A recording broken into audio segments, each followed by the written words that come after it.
Hello there, and a very warm welcome to The Sleepy Scholar. Tonight, we are going to gently float away into the quiet, deeply intriguing, and often mysterious universe of our feelings. Our internal emotional states fundamentally sculpt the way the world appears to our eyes. They alter the perceived velocity of time's passage, and they determine exactly how our memories settle into the library of the mind. These sensations rise within the body long before words ever appear to describe them. They quietly guide the decisions we make, they steer the course of our relationships, and they subtly influence our sense of what is safe, what is meaningful, and what is truly worth pursuing in life. Emotions are not simply fleeting moods that arrive and vanish without purpose.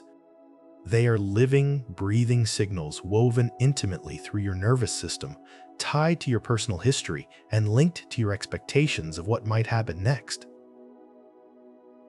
They possess the power to sharpen your attention to a fine point or to soften it completely.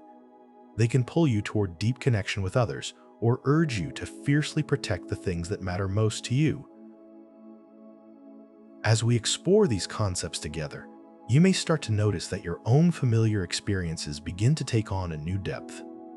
Ordinary reactions may start to feel layered and alive, revealing a hidden structure you hadn't seen before.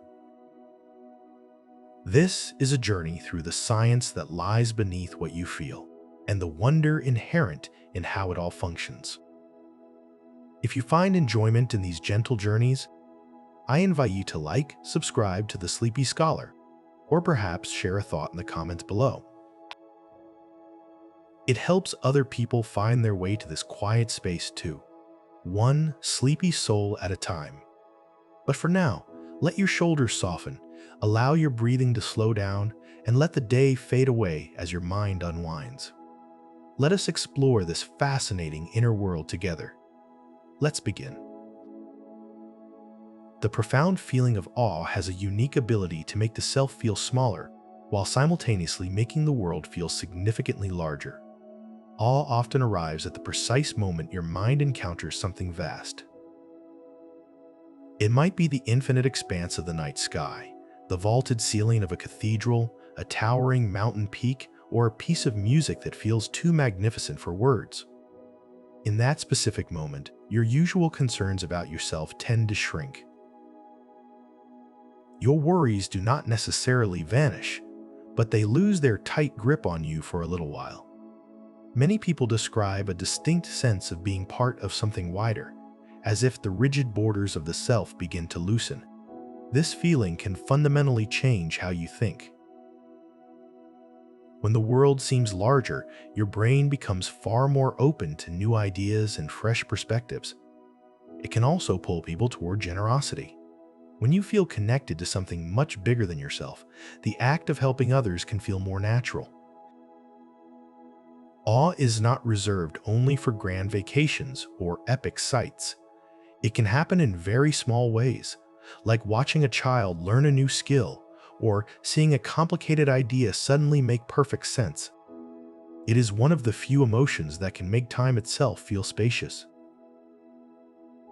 You are still you, but you are not only you. Small, daily joys compound over time, shaping your well-being far more than rare peaks of excitement. Big moments are bright and memorable, but they do not make up the majority of life. Most of life consists of ordinary hours, and your nervous system learns from what happens repeatedly. A daily walk, a friendly greeting from a neighbor, a warm cup of tea, or humming a song in the kitchen. These small joys can seem too simple to matter in the grand scheme of things, yet they accumulate like tiny deposits in a bank account. They create a baseline of safety and pleasure that makes the inevitable stress of life easier to carry. They also train your attention. If you practice the art of noticing small good moments, your brain becomes faster and more efficient at finding them. That is not forced positivity. It is a practiced skill. Small joys are also incredibly reliable. You do not need a ticket or a vacation to experience them. You can build them into your daily routines so they show up even during difficult seasons. Over time, these moments shape your identity. You become someone who knows how to return to yourself. Rare peaks are wonderful, but they can leave you waiting for the next one. Daily joys keep you living in the present. They make your well-being less dependent on luck and more dependent on practice. Therapy often works by making feelings speakable and specific. A feeling that remains vague can feel endless and overwhelming. It becomes a fog that you live inside. The process of therapy often begins by turning that fog into a defined shape. When you describe exactly what you feel, when it started, and what it resembles, you begin to make it speakable. That matters immensely because the brain regulates emotion better when it can categorize the experience. Specificity also separates the different layers of an emotion.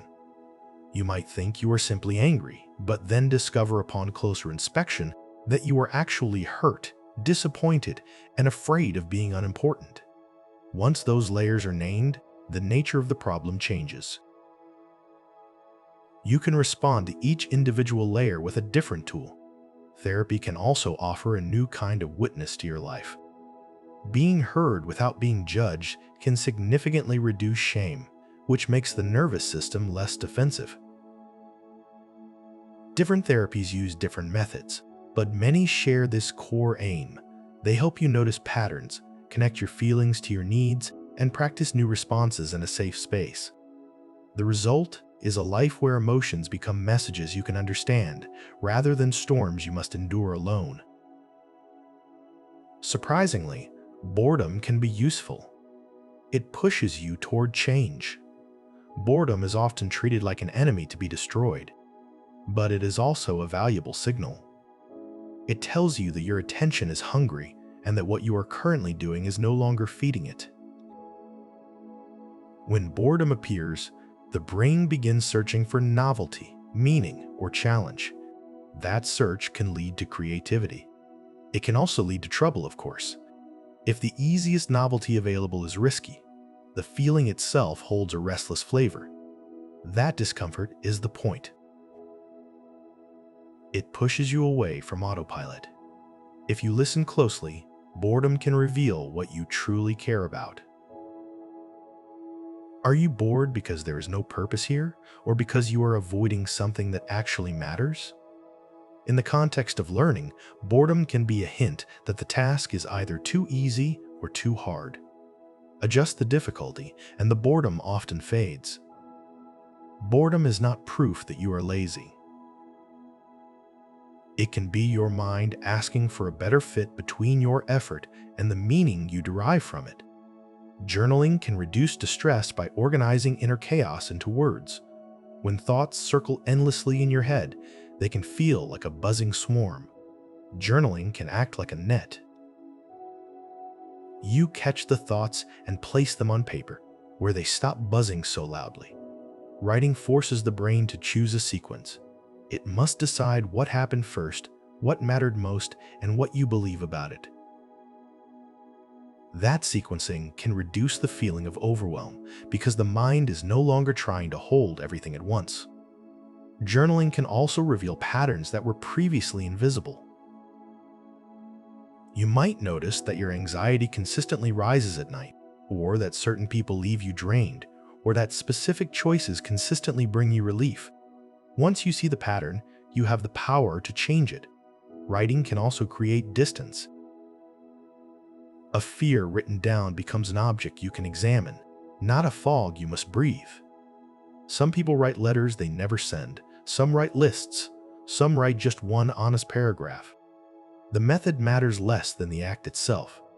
You are turning raw sensation into meaning and meaning into direction. The placebo relief is real because expectation changes brain processing. You can take a pill with no active drug and still feel your pain ease. That sounds like trickery until you remember what the brain does all day long. It predicts what will happen next.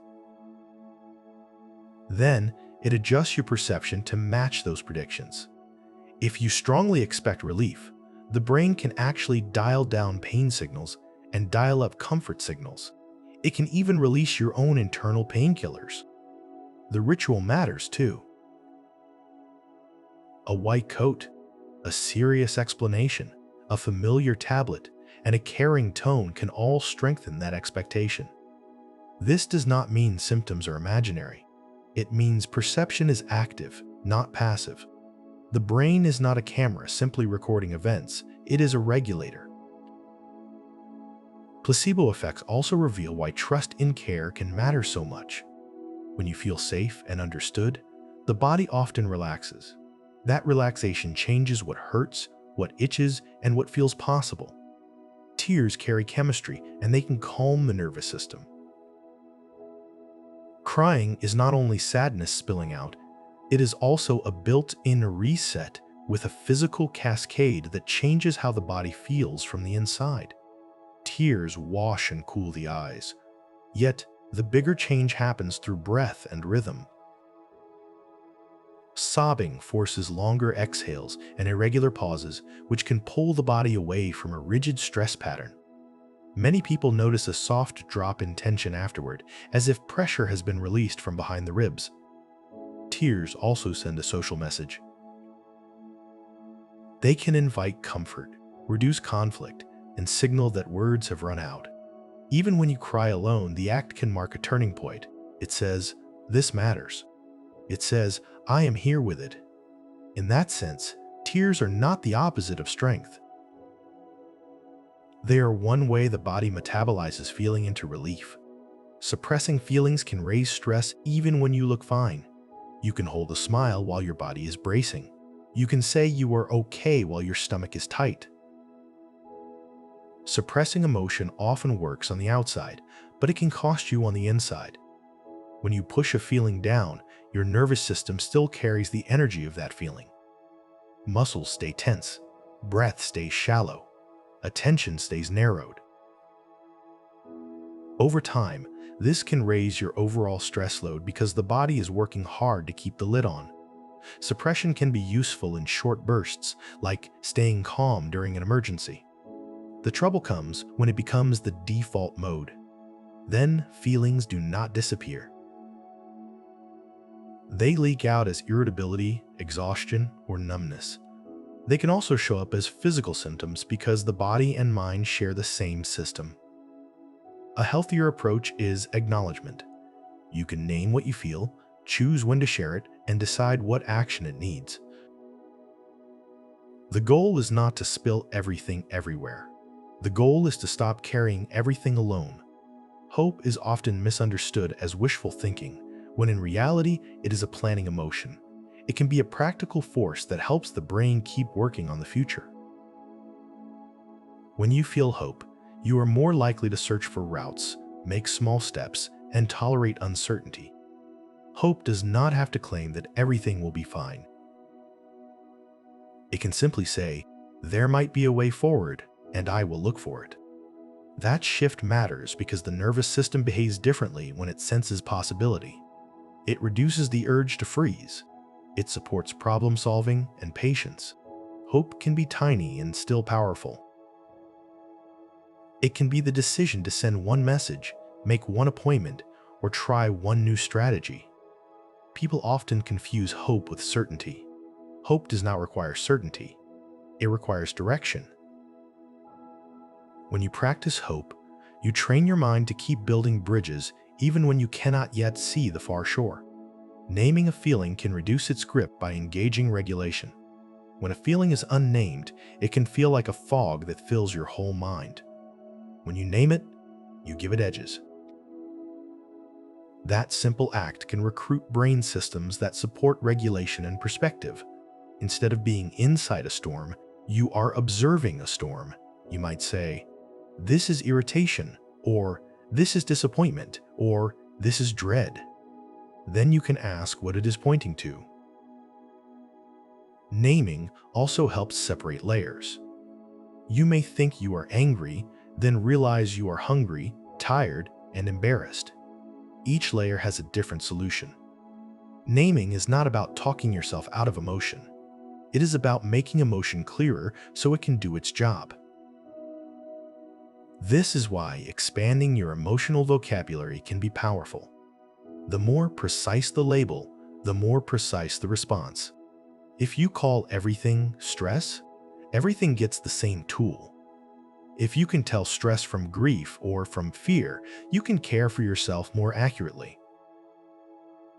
A named feeling is still real, but it is less overwhelming. The gut and brain talk constantly, shaping mood through signals. Your gut is not a separate world from your emotions. It is wired to the brain through nerves, hormones, and immune signals, and it sends updates all day long. That is why worry can cause nausea, and why excitement can feel like butterflies. The gut also hosts an enormous community of microbes that help process food and produce compounds that can influence the body, including signals tied to inflammation and neurotransmitter building blocks. When digestion is off, mood can shift. When diet changes, sleep and energy can change, and feelings often follow. Your brain listens to the body, and the gut is one of its loudest messengers. This connection is also hopeful. Supporting gut health through regular meals, fiber-rich foods, hydration, and stress reduction can support emotional steadiness. Even the ritual of eating can matter. Sitting down, chewing slowly, and feeling safe while you eat can help the system settle. Mood is a whole-body event. Hunger can amplify irritability because the brain guards its fuel. When your blood sugar dips, your brain notices before you do. It is an organ that spends energy constantly, and it treats a fuel shortage as a serious problem. That can make you more reactive, even if nothing else is wrong. A slow line at the store becomes unbearable. A small noise feels like an insult. The irritation is not a moral failure. It is a protective system pushing you to solve the problem fast. Hunger also narrows attention. You focus on immediate needs, and long-term patience becomes harder to access. This is why arguments often spark around mealtimes, especially in families with busy schedules. It is also why a snack can change a conversation more than a clever sentence. Once fuel arrives, the threat signal fades and the mind regains flexibility. Knowing this helps you plan. If you are heading into a hard discussion, it may be wise to feed your brain first. Sometimes peace is only a sandwich away. Regret can improve choices when it becomes information, not punishment. Regret hurts because it points to a fork in the road. It says you could have chosen differently. That sting can be useful if it turns into learning rather than self-cruelty. When regret is handled well, it becomes a teacher. It highlights what you value, what you overlooked, and what you want to do next time. It can sharpen your future decisions by making consequences more vivid. The trap is turning regret into a life sentence. When you replay a mistake only to attack yourself, you keep the pain and lose the lesson. A healthier approach is to extract one clear insight. What assumption was wrong? What signal did you ignore? What boundary did you fail to set? Then you make a small repair if you can, or you make a new rule for the future. Regret becomes lighter when it has a job. Once it delivers its message, it can step aside. Anticipation can be sweeter than the reward you finally get. Think of a vacation countdown, a wrapped gift, or the first page of a new book you have been saving. Anticipation builds a bright tension that can feel delicious. The brain is constructing the future, and that construction itself can be rewarding. You replay possibilities, imagine details, and let desire stretch across time. Sometimes the real event cannot match the imagined version because imagination has no limits. That does not mean you are foolish. It means your brain can generate pleasure from prediction, not only from outcome. Anticipation can motivate effort too. Training for a race often includes the emotional fuel of picturing the finish line. Planning a reunion can carry weeks of warmth before anyone arrives. There is also a caution. When anticipation becomes constant chasing, the present can feel dull. The skill is learning to enjoy the spark of looking forward while still being able to land in what is happening now. Done well, anticipation is a lantern. It lights the path ahead without stealing the ground beneath your feet. People differ in sensitivity, and that is partly genetic. Two people can walk through the same day and carry very different emotional intensity. One might feel mildly stressed. Another might feel deeply overwhelmed. Sensitivity varies, and some of that difference comes from genes that shape how the nervous system responds to stimulation. This can show up early. Some children startle easily, notice subtle shifts in tone, and need more time to warm up to new situations. Others seem unbothered by noise and novelty. Sensitivity is not a flaw. It is a trait with trade-offs. Highly sensitive people often pick up detail, empathy, and nuance. They may also tire faster in chaotic environments. Less sensitive people may stay steady under pressure, yet sometimes miss small cues. What matters is fit. When you understand your sensitivity, you can design life around it. You can build recovery time, choose environments wisely, and stop blaming yourself for being tuned the way you are. Your nervous system has a setting, and it deserves respect. Names you learn for feelings can change what you notice inside. If you only know the word angry, many inner states may get filed under one label. If you learn frustrated, betrayed, and protective, you may start to sense different flavors. Language can train perception. When you gain a new feeling word, you often gain a new category for experience. That category can guide attention. You begin noticing clues you once ignored, like the difference between a tight chest and a hot face. This matters because labels can shape what you do next. If you call it fear, you might avoid. If you call it anticipation, you might prepare. Many cultures teach different emotional vocabularies, and that can create different habits of noticing. This does not mean words control you. It means words can be tools.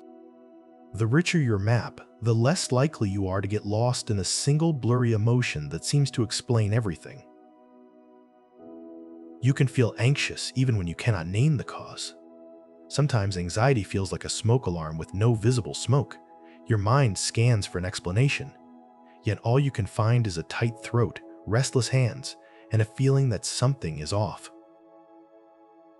This can happen when the brain has learned danger patterns that stay below conscious awareness.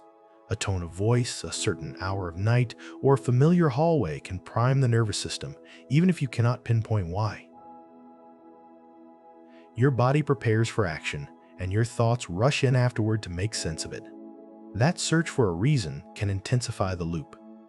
One helpful shift is to treat the sensation as a signal rather than a verdict. You can ask what your system is protecting you from. Then offer it steadier cues, like slower breathing and a safe place to look around.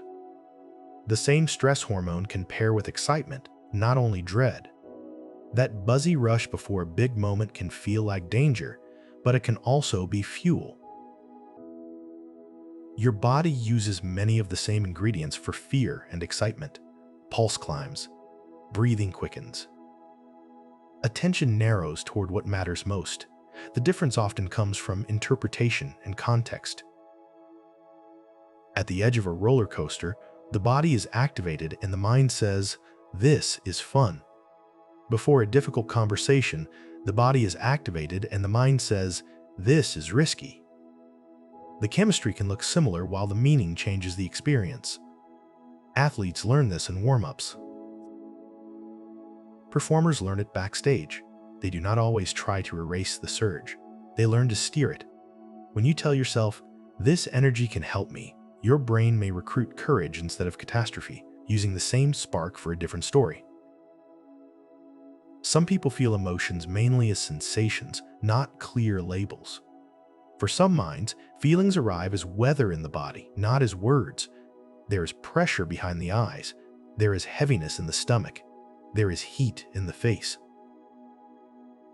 When asked what is wrong, the honest answer is, "I do not know, but I can feel it."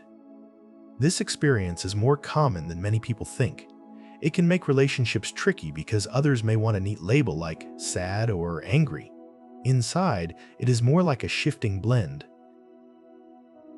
The good news is that sensation can be a doorway, not a dead end.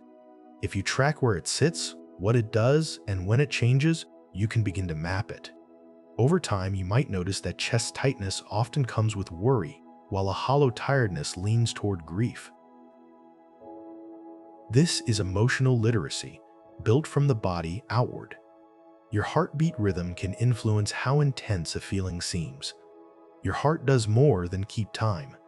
It sends a steady stream of signals back to the brain, and the brain uses that information when deciding how intense the moment feels. When the rhythm is jumpy or fast, everything can seem sharper. A neutral comment can sound like criticism. A small uncertainty can feel like a cliff edge. When the rhythm is steadier, the same situation can feel manageable. This is one reason paced breathing can change emotion so quickly. You are not persuading yourself with words. You are changing the internal evidence your brain is reading. Some people notice this most clearly after climbing stairs or drinking strong coffee. The body is revved. Then the mind goes searching for a reason. If you catch that pattern, you can pause and ask, "Is my heart telling a story that the world did not actually start?" That question alone can soften the intensity. Warmth on your skin can increase comfort and social trust. Warmth is one of the earliest signals of safety you ever learned. Long before you understood language, being held close meant heat, steadiness, and protection. That association can linger in adult brains in surprising ways. A warm drink can feel soothing even before you taste it. A warm shower can make the mind less defensive. Warmth can also shape how we interpret other people. When you feel physically comfortable, social cues are often read as less threatening. The world seems a little more welcoming. This is not magic. It is conditioning plus physiology, and it makes sense for a social species. When the body is cold, it prepares for stress. When the body is warm, it can afford openness. That is why small rituals of warmth can matter, especially during hard seasons. A blanket, a mug, a sunlit seat can be a quiet invitation for the nervous system to unclench. Loneliness changes perception, making social cues feel more threatening. Loneliness is not simply being alone. It is the sense that you are cut off, unseen, or unsafe in the social world. When that happens, the brain can shift into a protective mode. It starts scanning faces and messages for signs of rejection. An unread text can feel like a verdict. A short reply can sound like dislike. This is not because lonely people are irrational. It is because the mind is trying to prevent further hurt. The problem is that this heightened alertness can misfire. It can turn ambiguous signals into danger, which can lead to withdrawal, which deepens the loneliness. The loop can feel cruel, yet understanding it can be a relief. It suggests that the sting is not proof that you are unlovable. It is proof that you are wired to need connection. Small, consistent social warmth can slowly retrain perception, like light returning to a room that has been dim for too long. Anger can feel energizing because it mobilizes the body fast. Anger often arrives with a surge that feels like electricity under the skin. It narrows focus, it stiffens posture. It can make you feel powerful and ready to act. That energy has a purpose. It is the body's way of mobilizing you when something seems unfair, blocked, or threatened. In small doses, it can help you set boundaries and protect what matters. It can also be deceptive. The rush can feel like certainty even when you have incomplete information. It can make a simple disagreement feel like a battle for respect. One revealing detail is how anger changes the sense of options. When it is high, you may only see attack or retreat. When it settles, You can see negotiation, humor, and repair. That is why slowing down matters. You are not trying to erase a feeling. You are trying to widen the world again so the energy can serve you instead of driving you. Shame often urges hiding long before you think it through. Shame has a distinctive pull. It makes you want to shrink, look away, and disappear. It can flood the body with heat and urgency, even if no one else has noticed a mistake. That impulse is ancient. In social groups, being rejected could mean losing protection and resources. Shame acts like an emergency brake, telling you to stop whatever might risk your place in the group. The trouble is that shame often overreacts. It can treat being imperfect as being unsafe. It can convince you that you are your worst moment. Because the urge to hide is so strong, shame thrives in silence. It grows in the dark space where no one can offer perspective.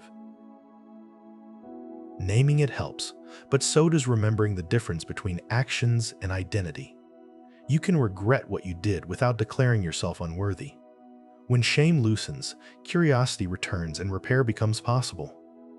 Guilt can motivate repair when it stays tied to actions. Guilt is often uncomfortable, yet it can be one of the most constructive feelings you have. It points to a gap between what you did and what you value. Unlike shame, it does not have to declare that you are bad. It can simply say something needs fixing. That distinction matters. When guilt stays focused on behavior, it can lead to apologies, honest conversations, and changed habits. It can deepen trust because repair is a form of respect. There is also a quieter kind of guilt, the kind that lingers after you set a boundary or choose your own needs. That guilt can be a leftover training signal, not a moral truth. It might be your brain adjusting to a new way of living. A useful question is, can I make amends, or am I just punishing myself? Real repair tends to bring relief. Endless self-blame tends to keep the wound open. Feelings are your brain's story about real body states. Before you can describe an emotion, your body is already shifting. Your heart may speed or slow. Your breathing may tighten or open. Muscles change their readiness, and hormones start moving through the blood. Then your brain does what it does best. It interprets those signals using context. It asks, what is happening? What does it mean? And what should I do next? That interpretation becomes the feeling you recognize. The same sweaty palms can become stage fright, first date excitement, or caffeine jitters. Your brain is not inventing reality, it is translating a storm of internal data into a usable experience. That is why emotions can feel so vivid and so personal. They are your biology made understandable through meaning. Two people can feel the same event and live in different worlds. Picture the same thunderclap outside. Two windows. One person smiles because rain means relief for a garden. Another flinches because storms once meant danger. Their ears receive similar sound. Their nervous systems prepare in different ways. The difference often comes from learning, memory, and expectation. Your brain stores patterns about what usually happens next. It uses those patterns to predict. When predictions differ, feelings differ. Even attention matters. If one person notices shelter and another notices risk, their bodies will follow those interpretations. Social experience plays a role too. If you grew up being punished for showing emotion, you may feel numbness where someone else feels tears. This is not weakness or drama. It is a mind shaped by its history. Your inner world is a lived map, not a shared photograph. Your body reacts first, and your feeling often arrives after. Imagine stepping off a curb and hearing a horn. Your shoulders jump, your pulse surges, your feet shift. Only then does the mind catch up with a label like fear. This timing is part of survival. Fast body reactions buy you a fraction of a second. The conscious story comes later once you are safe enough to explain. Sometimes that delay creates strange moments. You may find yourself trembling while thinking, "I am fine." Your body was running a program before your thoughts joined the meeting. This is why it can help to work with physiology first. A longer exhale, a relaxed jaw, and a steady gaze can send new information upward. You are not arguing with feelings. You are updating the signals that help create them.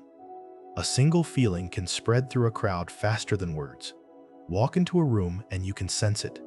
Tension, excitement, grief, or relief can hang in posture and pace. Humans are built to read other humans quickly.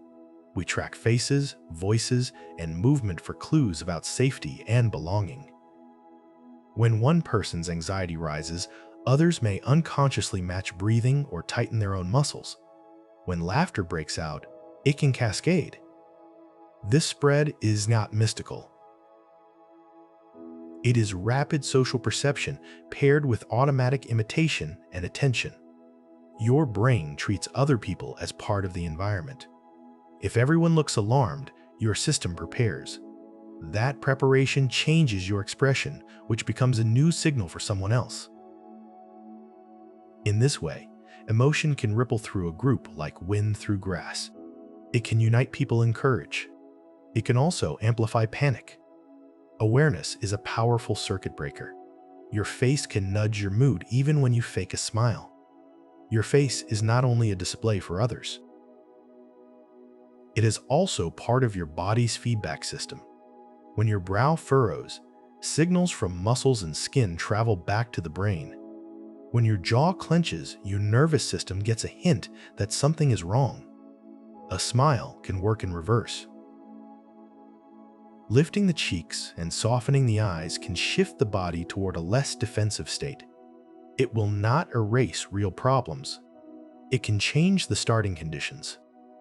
Think of it like turning down the volume on an alarm so you can hear your own thoughts.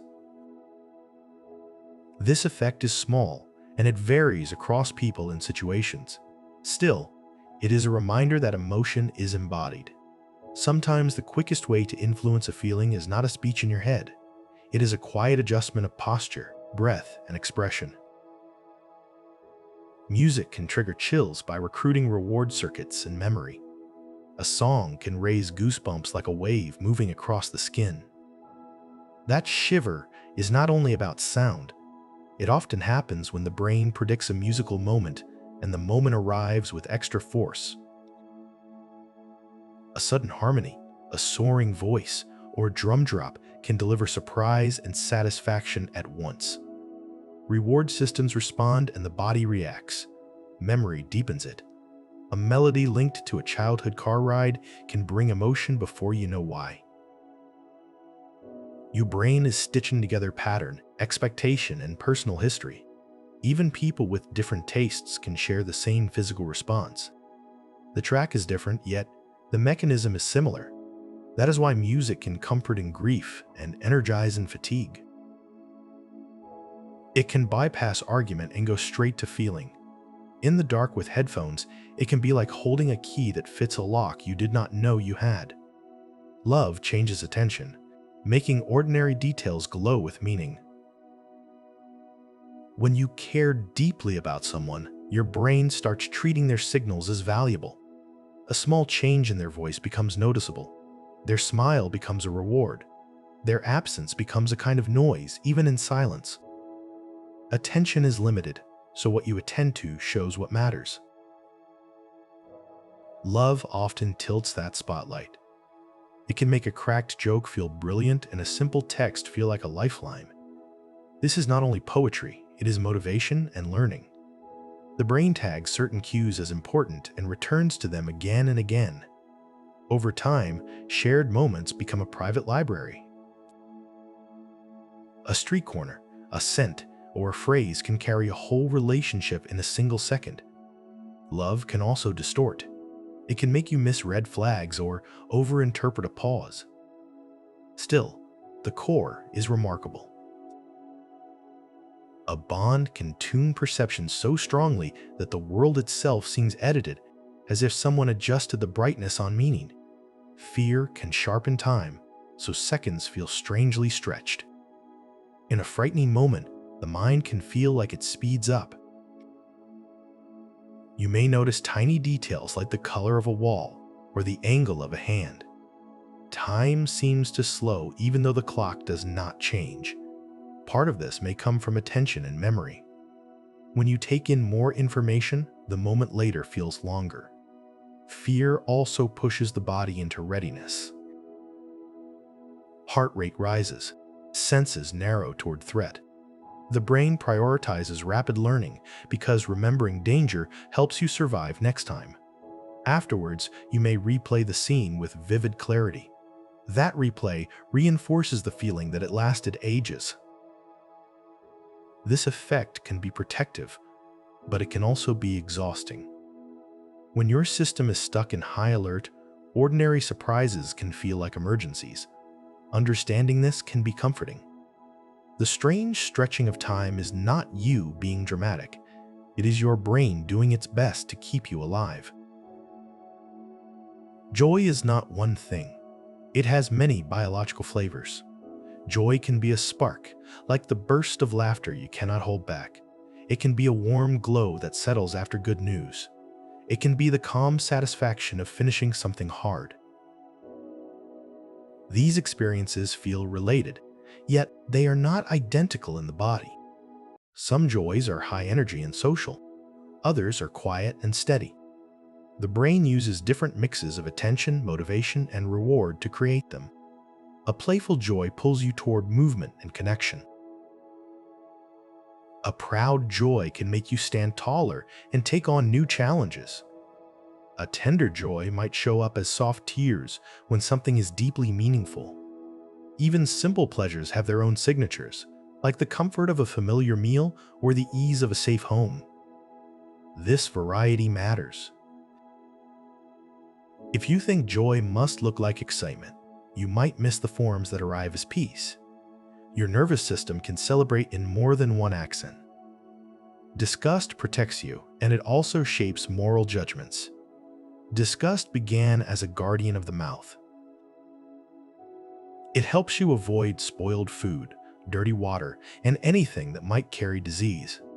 That protective reflex is fast, and it is hard to argue with. Your stomach turns before your mind explains why. What surprises many people is how easily that same feeling can spill into social life. When something seems unclean in a cultural sense, disgust can appear even if no germs are involved. It can change how harshly you judge a stranger, a rumor, or a taboo. That means a bodily safety system can quietly influence ideas about right and wrong. It can also be manipulated. If someone wants to turn a group into an enemy, they may use language that invites disgust. Learning this gives you a kind of freedom. You can pause and ask whether you are sensing real contamination or borrowing a reflex for a moral decision. Surprise is the feeling of prediction breaking in real time. Your brain is constantly guessing what happens next. It predicts the next word in a sentence, the next step on a staircase, and the next note in a melody. Surprise is what you feel when the guess fails. That failure is not a mistake to be ashamed of. It is information the brain loves. In a surprising moment, attention snaps awake and learning accelerates. You might notice how your eyes widen, how your breath catches, and how the world suddenly feels sharper. A good magic trick works because it exploits this system. Your brain commits to one explanation, then reality reveals a different one. Even a plot twist in a story can produce a jolt because your prediction machinery was already writing the next scene. Surprise can be delightful, but it can also be frightening. The same mechanism powers both. In each case, it is the mind updating its model of reality. That update is how you grow. Relief is a reward signal when danger quietly passes. Relief can feel like warmth moving through the chest, like air returning after you forgot to breathe. It happens when your system expects something bad, then discovers it will not happen. A medical test comes back fine. A loved one texts back after a long silence. A sudden noise turns out to be only the wind. Your body had been preparing for loss, and now it can stand down. That stand down is not neutral. The brain treats it as a kind of reward because accurate safety predictions help you survive. Relief can also be sneaky. It can reinforce habits that reduce fear in the short term, even if those habits cause trouble later. That is one reason avoidance can become sticky. It brings relief, and relief feels like proof you chose wisely. Noticing relief as a powerful reward helps you understand your own patterns with kindness. It is the nervous system celebrating safety, even if it sometimes learns the wrong lesson. Pride can boost persistence, especially after effort, not luck. There is a form of pride that steadies you. It shows up when you did something hard, stayed honest, or kept going after you wanted to quit. That feeling is not arrogance. It is a signal that effort matters. The brain notices, I can do difficult things, and it becomes more willing to try again.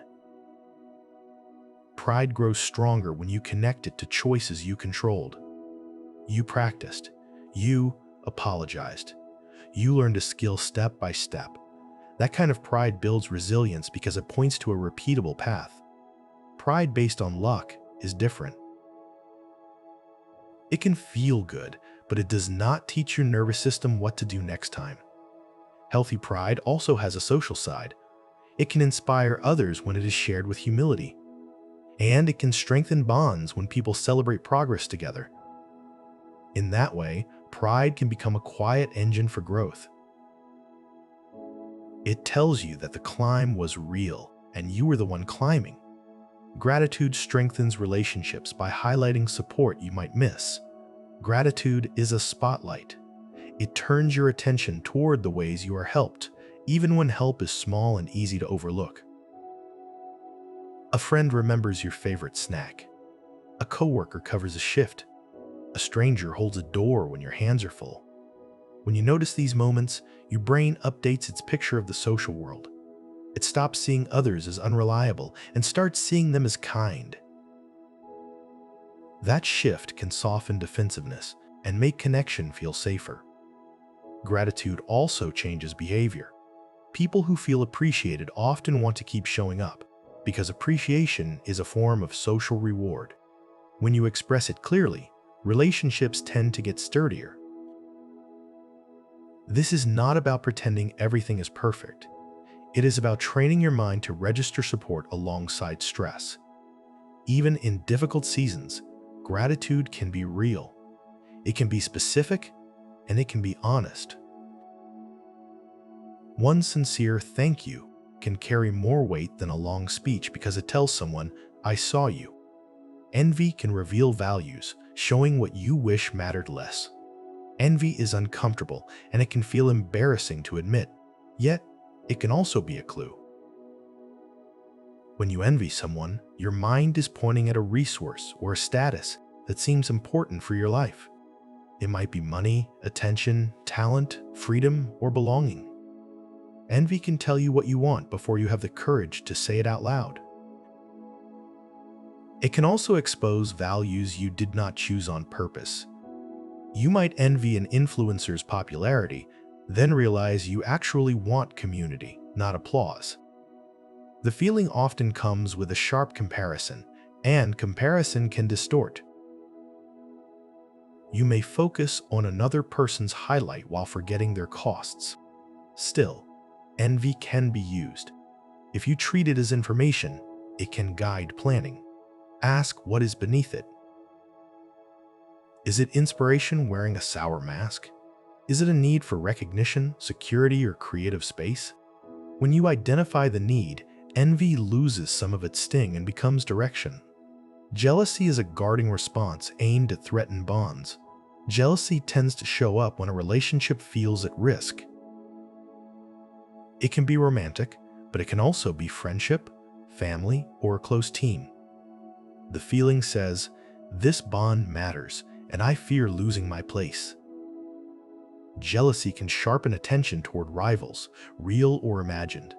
It can make you read tone, timing, and small interactions as signs of danger. In that way, jealousy is a protective alarm. It tries to prevent abandonment by urging you to act.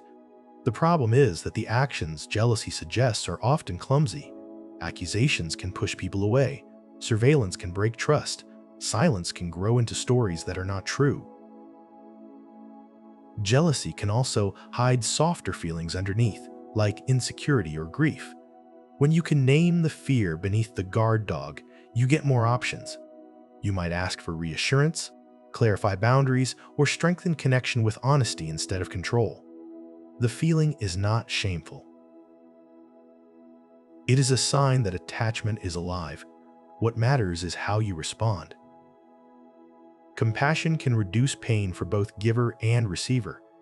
Compassion is not just kindness. It is a specific response to suffering, but includes a wish to help. When you offer compassion, your voice often softens, your body relaxes, and your attention becomes steady. Those cues can change how another person's nervous system behaves. A calm presence can make pain feel more manageable, partly because it reduces isolation. Surprisingly, compassion can also benefit the giver. Helping someone can activate reward and purpose, which can counter feelings of helplessness. Compassion does not mean you take on everyone's problems. It works best with clear boundaries because burnout is not a form of love. There is also self-compassion, which many people resist. They fear it will make them weak. In reality, a supportive inner voice can make you braver. When you stop wasting energy on self-punishment, you have more strength for repair and action. Compassion can be a kind of medicine that travels both ways, from you to others and back again. Laughter is social glue, and babies use it early. Before babies can speak, they can already share a tiny social miracle. Laughter is one of the first signals that says, "I am safe with you, and I like what is happening." It often appears during peekaboo, tickles, and silly faces, which are all playful surprises without real threat. When adults hear it, they instinctively lean in, smile back, and mirror the rhythm. That mirroring builds trust fast because bodies begin to synchronize. In groups, laughter can spread and soften tension even when nobody explains what changed. It marks belonging and it rewards cooperation. It can also repair. After an awkward moment, a small laugh can reopen connection without a long apology. Laughter is not only humor, it is a primitive social tool tuned to bring nervous systems into a shared sense of safety and togetherness. Touch releases bonding chemicals, especially with trusted people. A simple hug can do more than comfort. It can change the chemistry of connection. When touch is safe and welcome, the body often shifts toward bonding signals that support trust and closeness. Shoulders drop, breathing slows. Muscles that were braced can let go. Touch also carries information. A hand on the back can say, "I am here." A squeeze can say, "You have support." This is one reason touch feels different from words. It arrives through the skin, and the skin is part of the nervous system. Context matters deeply. The same contact can feel soothing with a loved one and alarming with a stranger. Consent shapes the entire response. With trust, affectionate touch can buffer stress, help people recover after conflict, and strengthen bonds over time. In a lonely season, even small, safe contact can remind the body that connection is not just an idea. It is something you can feel. Smell is an emotional shortcut because it links tightly to memory. A single scent can unlock a whole scene in an instant. You smell sunscreen and suddenly you are back on a hot sidewalk near the beach. You catch a hint of a certain perfume and a person appears in your mind with startling clarity. Smell travels through brain pathways that sit close to regions involved in emotion and memory. So it can trigger feelings before you can explain them. That is why scent-based memories often feel vivid and immediate. They do not arrive as a story first. They arrive as a mood that wraps around you. This can be comforting, but it can also be unsettling if a smell is tied to fear or grief. Even everyday smells can become powerful anchors, like detergent from childhood sheets or the spice of a family kitchen. When you understand how fast scent can move the heart, you can use it with intention, choosing aromas that support the state you want to live in. A familiar song can revive feelings you thought were gone. Sometimes you do not realize a feeling is still stored in you until a song opens the door. A few notes can bring back a whole emotional landscape, including the posture you had then and the hopes you carried. Music binds rhythm, melody, and memory into one package, and the brain can retrieve that package with surprising force. You might feel a smile rise without deciding to smile. You might feel tears come from nowhere, and then you realize they came from somewhere very specific. This is not only nostalgia, it is the nervous system recognizing a pattern that once mattered. That recognition can be healing because it shows you what you survived, what you loved, and what shaped you. It can also reveal growth. A song that once felt painful may later feel tender because you are listening with a different life inside you. When you choose music wisely, you are choosing which inner rooms to visit. Nostalgia can lift mood even while it feels bittersweet. Nostalgia is a strange comfort. It can ache and soothe in the same breath. You remember a place, a season, or a person, and you feel both the warmth of having had it and the sadness of it being gone. That mix can still be uplifting because it reminds you that your life contains meaning and connection. It says, you have loved, you have belonged, you have been moved. In hard times, nostalgia can restore a sense of continuity. It can make you feel anchored to a longer story than the present moment. People often turn to photos, old shows, family recipes, and childhood games. For this reason, the past becomes a resource, not an escape. Nostalgia can also guide you. If you miss something, you can ask what it represents. Was it freedom, friendship, or hope? When you name what the memory carries, you can look for that quality again in a new form in the life you are building now. The brain often remembers peak moments, not average feelings. After an experience ends, your memory does not store every minute with equal weight. It often grabs the emotional high points along with how the experience finished, then uses those highlights to summarize the whole thing. That is why a trip with one breathtaking view can feel amazing in hindsight, even if much of it was ordinary waiting. It is also why a dinner can be remembered as terrible if it ended in an argument, even if most of it was pleasant. Your brain is not trying to be unfair. It is trying to be efficient. Peaks and endings help predict whether something is worth repeating. This has real consequences. It shapes what you crave, what you avoid, and what you recommend to friends. It also means you can design experiences with care. A thoughtful ending can change the story your mind stores. A small moment of joy near the close can matter more than you expect because the brain uses it like a signature. You can misread excitement as panic when arousal runs high. A racing heart can feel like danger, but it can also be readiness. The body uses similar activation for many states, so the mind has to interpret what the activation means. In a crowded room before a performance, you might notice shaky hands and fast breathing. Then your thoughts declare, "I am panicking." Yet, that same body pattern can also be excitement, especially if the situation is meaningful and you feel capable. This is why reframing can work. It is not pretending, it is choosing the most accurate story for the context. People sometimes practice by naming sensations instead of judgments. My heart is fast. My stomach is fluttering. My legs feel charged. Then they add a meaning that fits their goals. like, "My body is preparing to do something important." Over time, this skill can change how you approach challenges. The feeling in your chest stays strong, but it stops automatically becoming fear. It becomes energy you can steer. Sleep loss makes emotions louder and self-control quieter.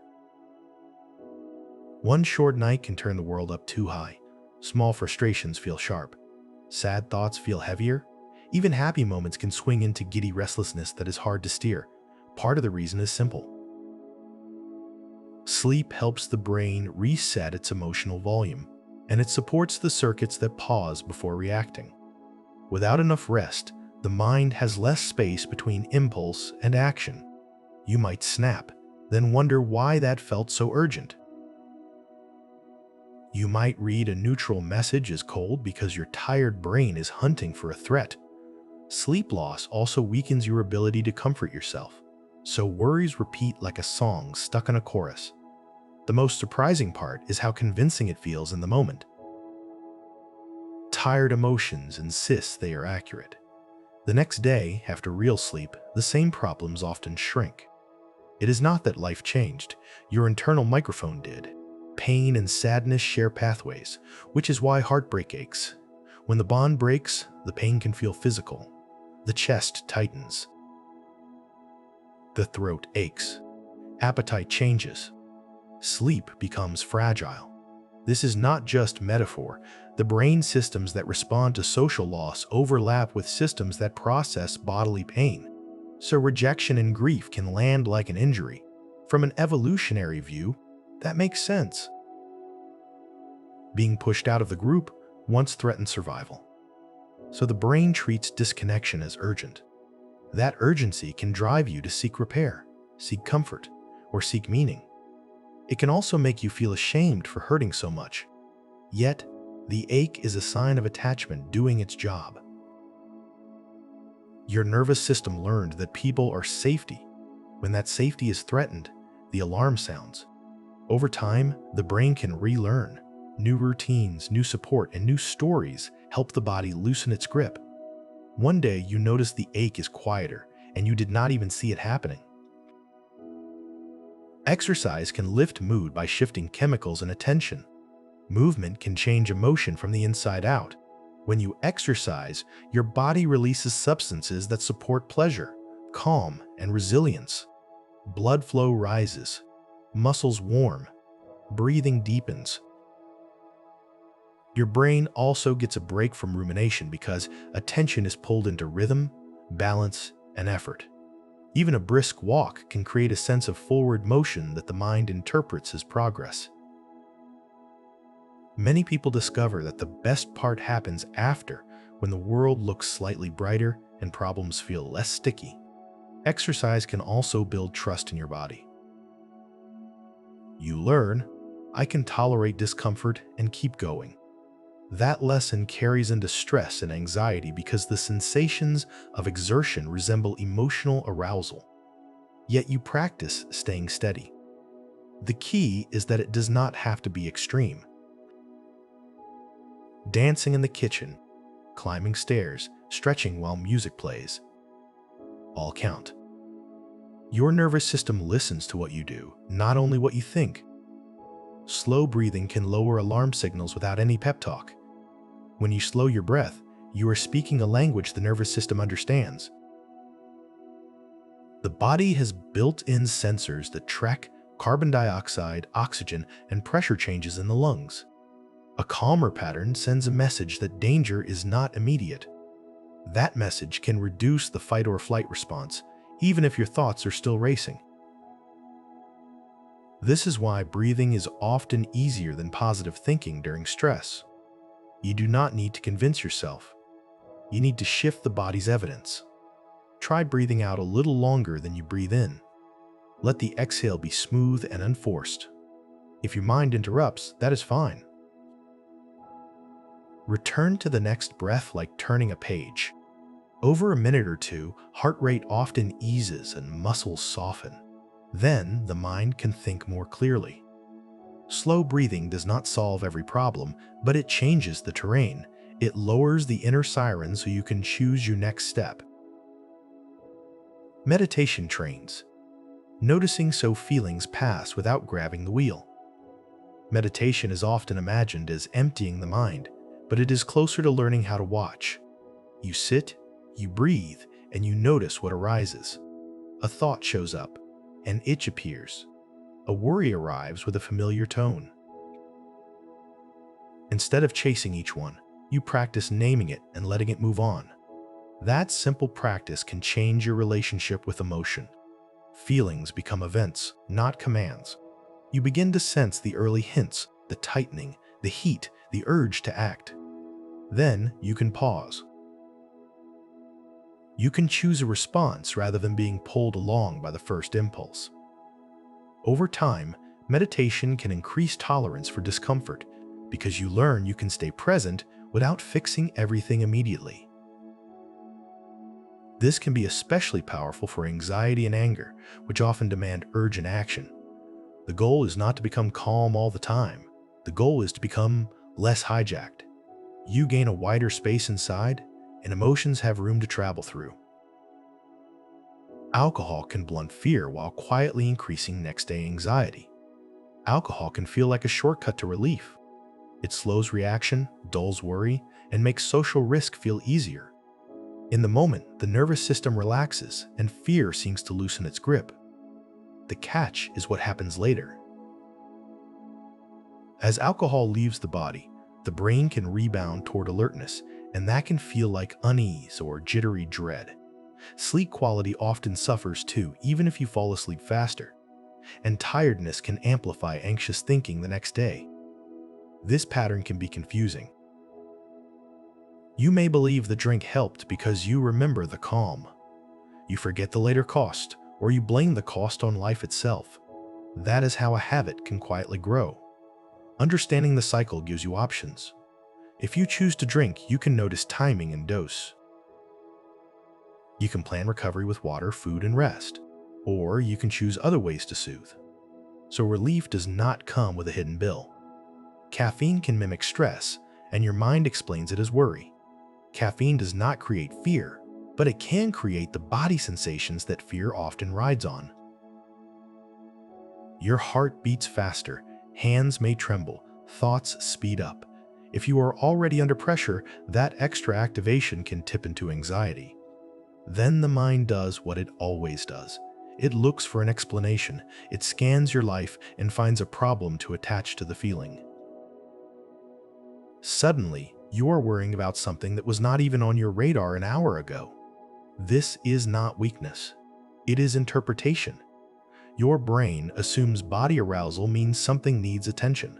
The result can be a false emergency.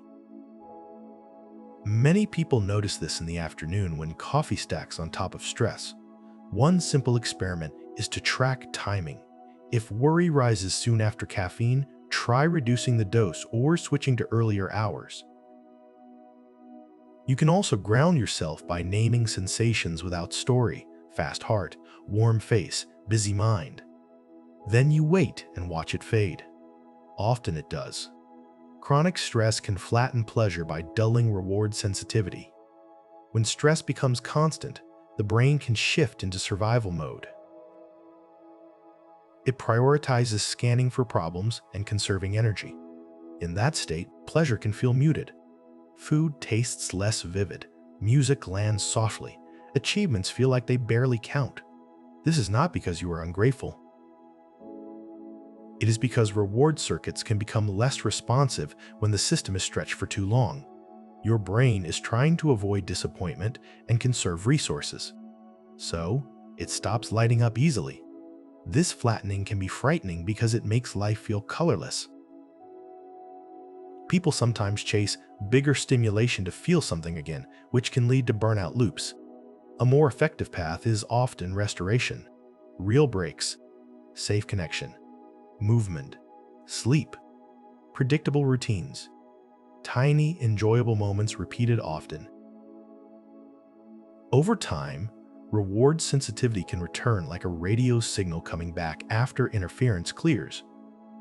The first sign is usually small, a laugh that feels real, a sunset that lands, a song that reaches you again. Those are not trivial. They are your nervous system reopening. Hormone shifts can alter the landscape of your feelings without changing your fundamental values. Some days, you might wake up and find that the world feels sharper, louder, and distinctly more personal, yet you cannot explain why. Hormones can be part of that mystery. They act like powerful messengers, constantly adjusting sensitivity in your stress systems, sleep cycles, appetite, and desire for social warmth. When these levels shift, your emotional reactions can shift right along with them. A comment that would normally bounce off you might suddenly sting. A small worry might grow teeth and bite. This does not mean your character has changed overnight. It simply means the body has changed the tint of the lens through which you see the world. Many people feel this around menstrual cycles, after childbirth, during perimenopause, or during times of illness or major stress. The most useful skill here is separating your values from the internal weather. You can ask yourself, what do I believe when I am steady, and what is my body amplifying today? That distinction can keep you from making permanent decisions based on temporary chemistry. It can also add compassion. You are not failing. You are adjusting to signals that are real. Puberty expands emotional range because the brain is actively rewiring itself. Puberty is not only a matter of a body growing taller, it is a nervous system reconfiguring its entire architecture. New hormones interact with brain circuits that handle reward, threat, and social meaning. Suddenly, feelings can arrive with surprising, sometimes overwhelming force. Embarrassment can feel like a blinding spotlight. Attraction can feel as undeniable as gravity. Anger can surge like a summer storm. Part of what makes this so intense is the timing. Some brain systems that chase reward and novelty become highly active, while the systems that plan and inhibit impulses are still under construction. That mismatch can make emotions feel huge and unpredictable. It also makes learning incredibly powerful. The teen years are a time when experiences, friendships, music, and identity can leave deep grooves in the mind. It is not only chaos, it is plasticity. The brain is building adult patterns, and it uses emotion as the highlighter pen. Understanding this can change how you view adolescence. It is not simply drama. It is a massive renovation happening while you still have to live inside the house. Young children feel deeply even when their language lags behind. A child can have a massive feeling long before they have the words to explain it. Their nervous system is fully active, yet their vocabulary is small. That gap can look like tantrums, clinging, or sudden shutdowns. Inside, however, it can be a flood of sensation with no map to navigate it. A toddler may feel fear as a tightness in the stomach, and they may not know the word fear. They only know, I want this to stop. That is why co-regulation matters so much. When an adult stays calm, names what might be happening, and offers predictable comfort, the child essentially borrows that adult's nervous system. Over time, those borrowed moments become internal skills. The child learns that feelings rise and fall. They learn, I can survive frustration. They learn, someone understands me. This is emotional education before school even begins.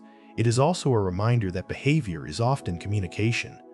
A child may not be trying to be difficult. They may be trying to be understood with the only tools they currently possess. Teen brains reward social belonging, making exclusion feel enormous. During adolescence, the social world becomes intensely important, and the brain reflects that shift. Belonging is rewarded strongly, and signals of rejection can hit like a physical blow. A left-out group chat, an eye roll, or a whisper in the hallway can feel like absolute proof that you do not matter. This sensitivity is not a flaw. It is an evolutionary adaptation for learning social rules and building independence from family. If peers matter, you practice cooperation, identity, and status in a wider world. The downside is how painful exclusion can be. The brain treats it as urgent because social support once meant survival. Teens also tend to experience emotions quickly and publicly because self-awareness is high and privacy skills are still forming. Knowing this helps adults respond with more wisdom.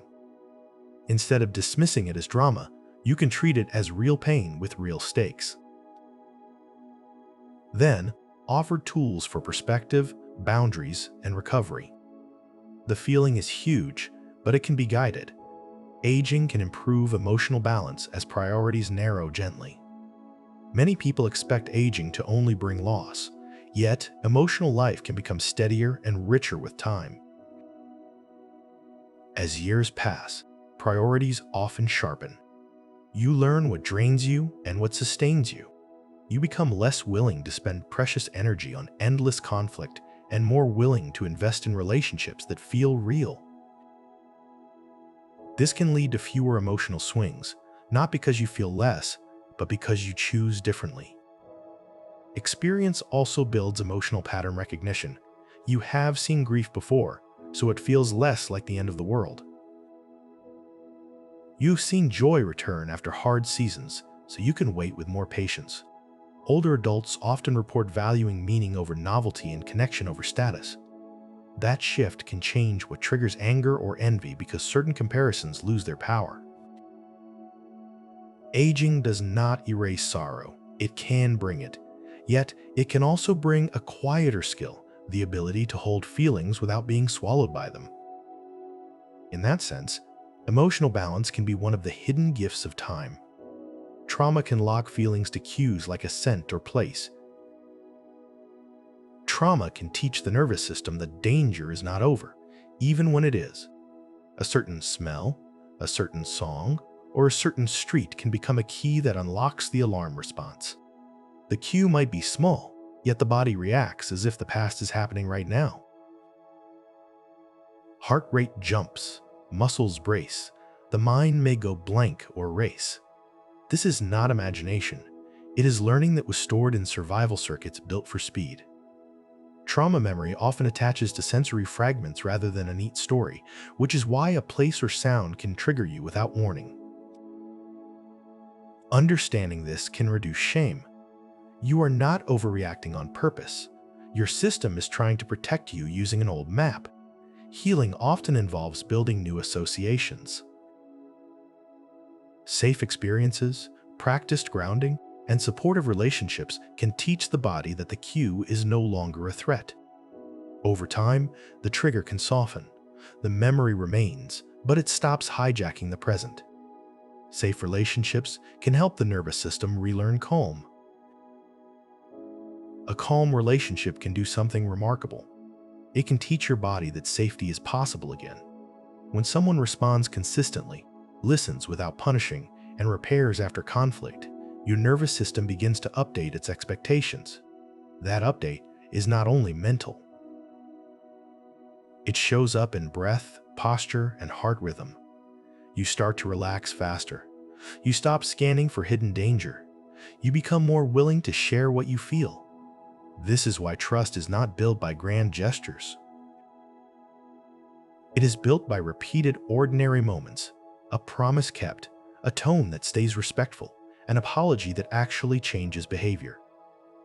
Over time, these moments create a new baseline. You might notice that you sleep better, or that your anger does not spike as quickly. This is co-regulation becoming self-regulation.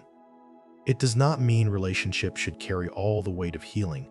It means humans are wired to heal in connection. Safety is contagious too, and it can spread through two people like warmth spreading through hands. Humor can reframe threat, giving the brain a different ending. Humor is more than just being funny. It is a mental move. It takes a situation that feels threatening and finds a new angle that reduces its power. When you laugh, your body shifts. Breath changes. Muscles loosen.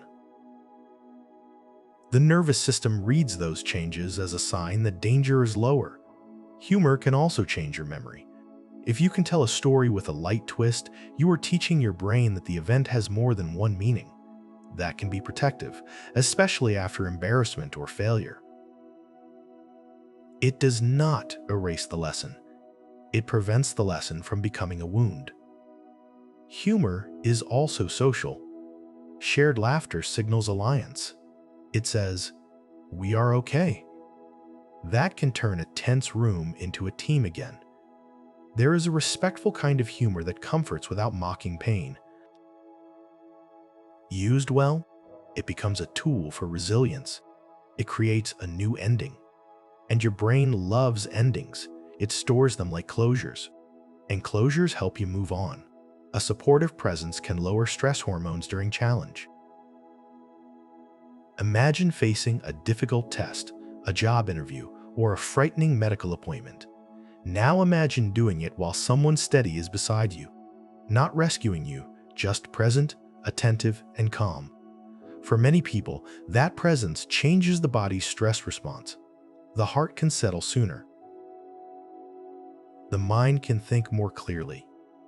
The feeling of threat shrinks because you are not alone with it. This is one reason children calm faster when a trusted adult stays nearby. It is also why friends who sit with you in silence can feel like medicine. Support does not need perfect words. Often, it is eye contact, patient listening, and a sense that you will not be judged. The body reads those signals as safety. Over time, repeated support can train your nervous system to self-soothe more easily. You learn the shape of calm, then you carry it with you. Social rejection activates brain regions that also process physical pain. A cold shoulder can sting like a bruise. A breakup can leave you aching. That is not just poetic language. The brain systems that respond to physical pain overlap with systems that respond to social loss and exclusion. From a survival view, it makes sense. For much of human history, being pushed out of the group could be dangerous. The brain treats disconnection as urgent, so it uses the same alarm infrastructure. That is why rejection can hijack attention and replay in your mind even when you want to move on. It is also why kindness after rejection feels so powerful. A single warm message can reduce the sense of threat because it signals you still belong somewhere. Understanding this changes the story you tell yourself. If rejection hurts, it does not mean you are weak. It means you are built for connection and your brain is doing its job. Culture shapes which feelings are celebrated and which are hidden. Emotions are universal, yet the rules around them are not. In some cultures, open excitement is welcomed and loud grief is expected. In others, restraint is a sign of respect and strong emotion is kept private. These rules shape what people practice from childhood. If your community rewards calm, you may get skilled at masking anger. If your community rewards boldness, you may get skilled at expressing pride. Culture also shapes what people feel allowed to want. That can change the emotional life of the whole society without anyone noticing it as culture. When people migrate, these emotional rules can collide. A parent may read a quiet child as distant, while the child believes they are being polite. None of this means feelings are fake. It means expression is learned.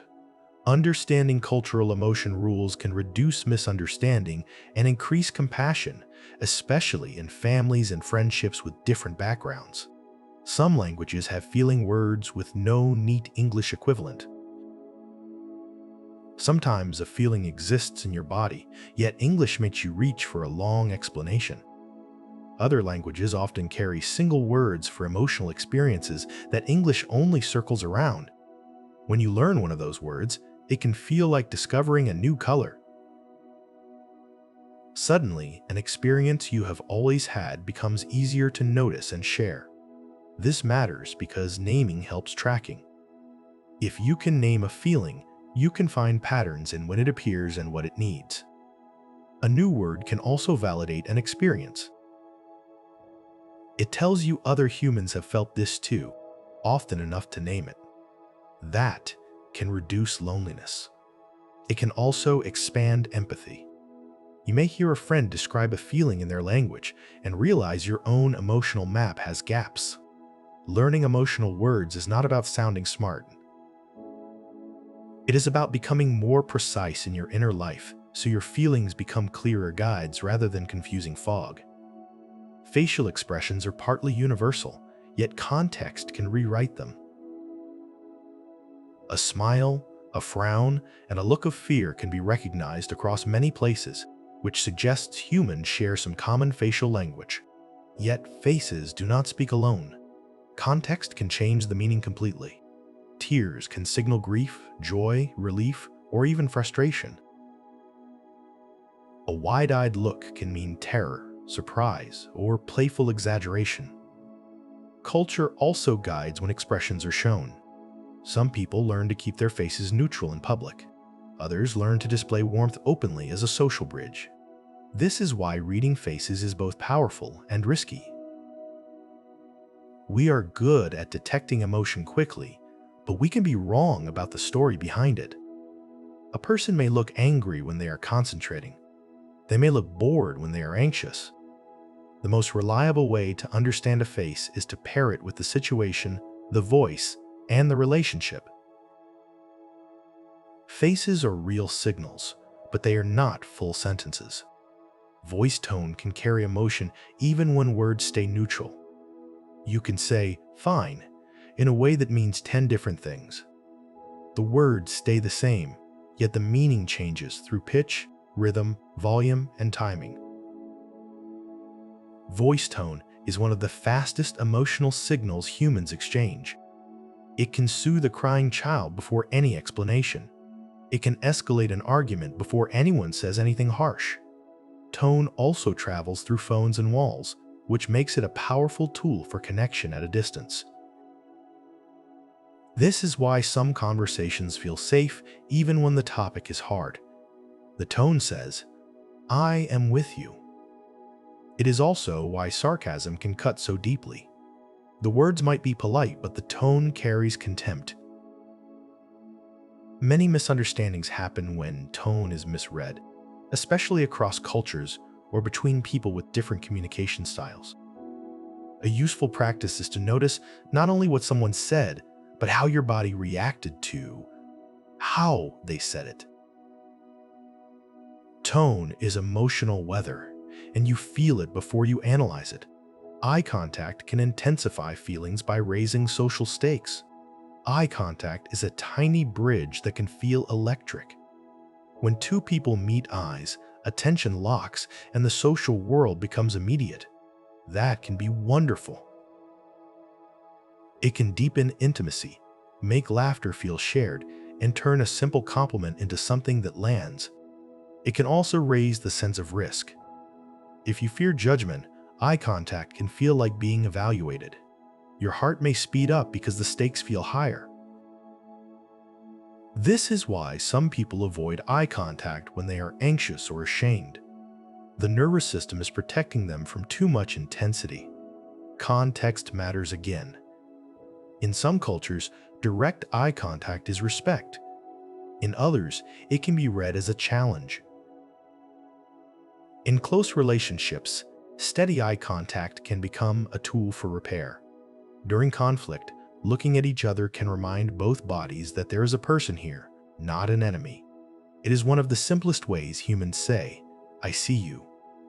Digital messages can confuse emotion because tone cues disappear. A text can look cold when it was meant to be quick. A short reply can feel like rejection when the sender was simply busy.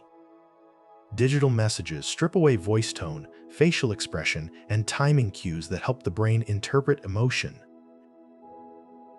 Your mind fills in the missing pieces, and it usually fills them in using your current mood. If you are anxious, you may read threat. If you are lonely, you may read distance. This is why misunderstandings can grow so fast online. The brain dislikes ambiguity, so it invents a story to close the gap. Emojis and punctuation help. but they are imperfect substitutes for a real voice. One of the best fixes is simple. When a message feels loaded, pause before replying. Consider a more generous interpretation, or switch to a voice note or call. The goal is not constant clarity. It is remembering that silence on a screen is not the same as silence in a room. Dreams can rehearse feelings, especially fear and social tension. At night, your brain can run emotional simulations with the volume turned up. In dreams, you might be chased, embarrassed, or searching for someone you cannot find. These scenes are rarely literal predictions. They are more like rehearsals built from memory fragments and current concerns. During dreaming sleep, the brain is busy sorting experiences, strengthening some connections, and loosening others. Emotions provide the spotlight that tells the brain what matters. That is why social stress so often shows up as exams, lost phones, or arriving unprepared. The theme is not the event. The theme is vulnerability. Dreams can also let you practice coping without real-world consequences. You can run, hide, speak up, or ask for help, then wake up with your nervous system having processed the feelings in a strange, safe theater. Even when a dream is unsettling, it can be part of the brain's way of integrating the day. Nightmares can fade when the brain learns new safety associations. A nightmare can make you wake with your heart racing, as if danger followed you into the bedroom. The images can feel sticky because fear is designed to be memorable. Yet, nightmares are not always permanent. They can soften when the brain starts linking the old fear to new endings. One powerful approach is to rewrite the nightmare while awake. You keep the beginning. Then you change the middle or the ending into something safe, even something absurd. You rehearse the new version during the day so the brain has a fresh pathway to use at night. Over time, the nervous system can learn that the trigger image does not always lead to threat. This is not pretending the trauma never happened. It is teaching the brain that the present is different. Nightmares also respond to basics like regular sleep, reduced stress, and a calming pre-bed routine. When the body feels safer, the dreaming mind often does too. Empathy uses imagination, building a model of someone else's mind. Empathy is not mind reading. It is a creative act where your brain builds a best guess of what another person might be experiencing.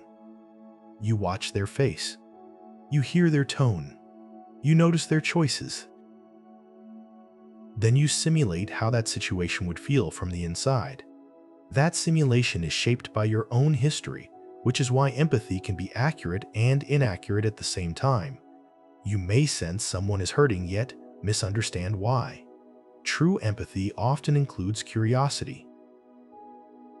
It asks, "Am I right about what you feel?" It listens for correction. Empathy can also be selective. You might find it easy with people who resemble you and harder with people whose lives are unfamiliar. The skill is expanding the imagination without flattening differences. Stories, travel, and honest conversation can strengthen it. When empathy is strong, it changes behavior. It makes cruelty harder, and it makes help feel natural because another person's inner world becomes real to you. Mirror neurons are not magic, but they support shared understanding. When you watch someone reach for a cup, your brain does not stay completely idle. Some of the same systems involved in doing an action can activate while you observe it. This is part of what people mean when they talk about mirror neurons. It is not telepathy and it does not explain every social skill, but it does hint at a powerful idea. Your brain can internally echo what it sees.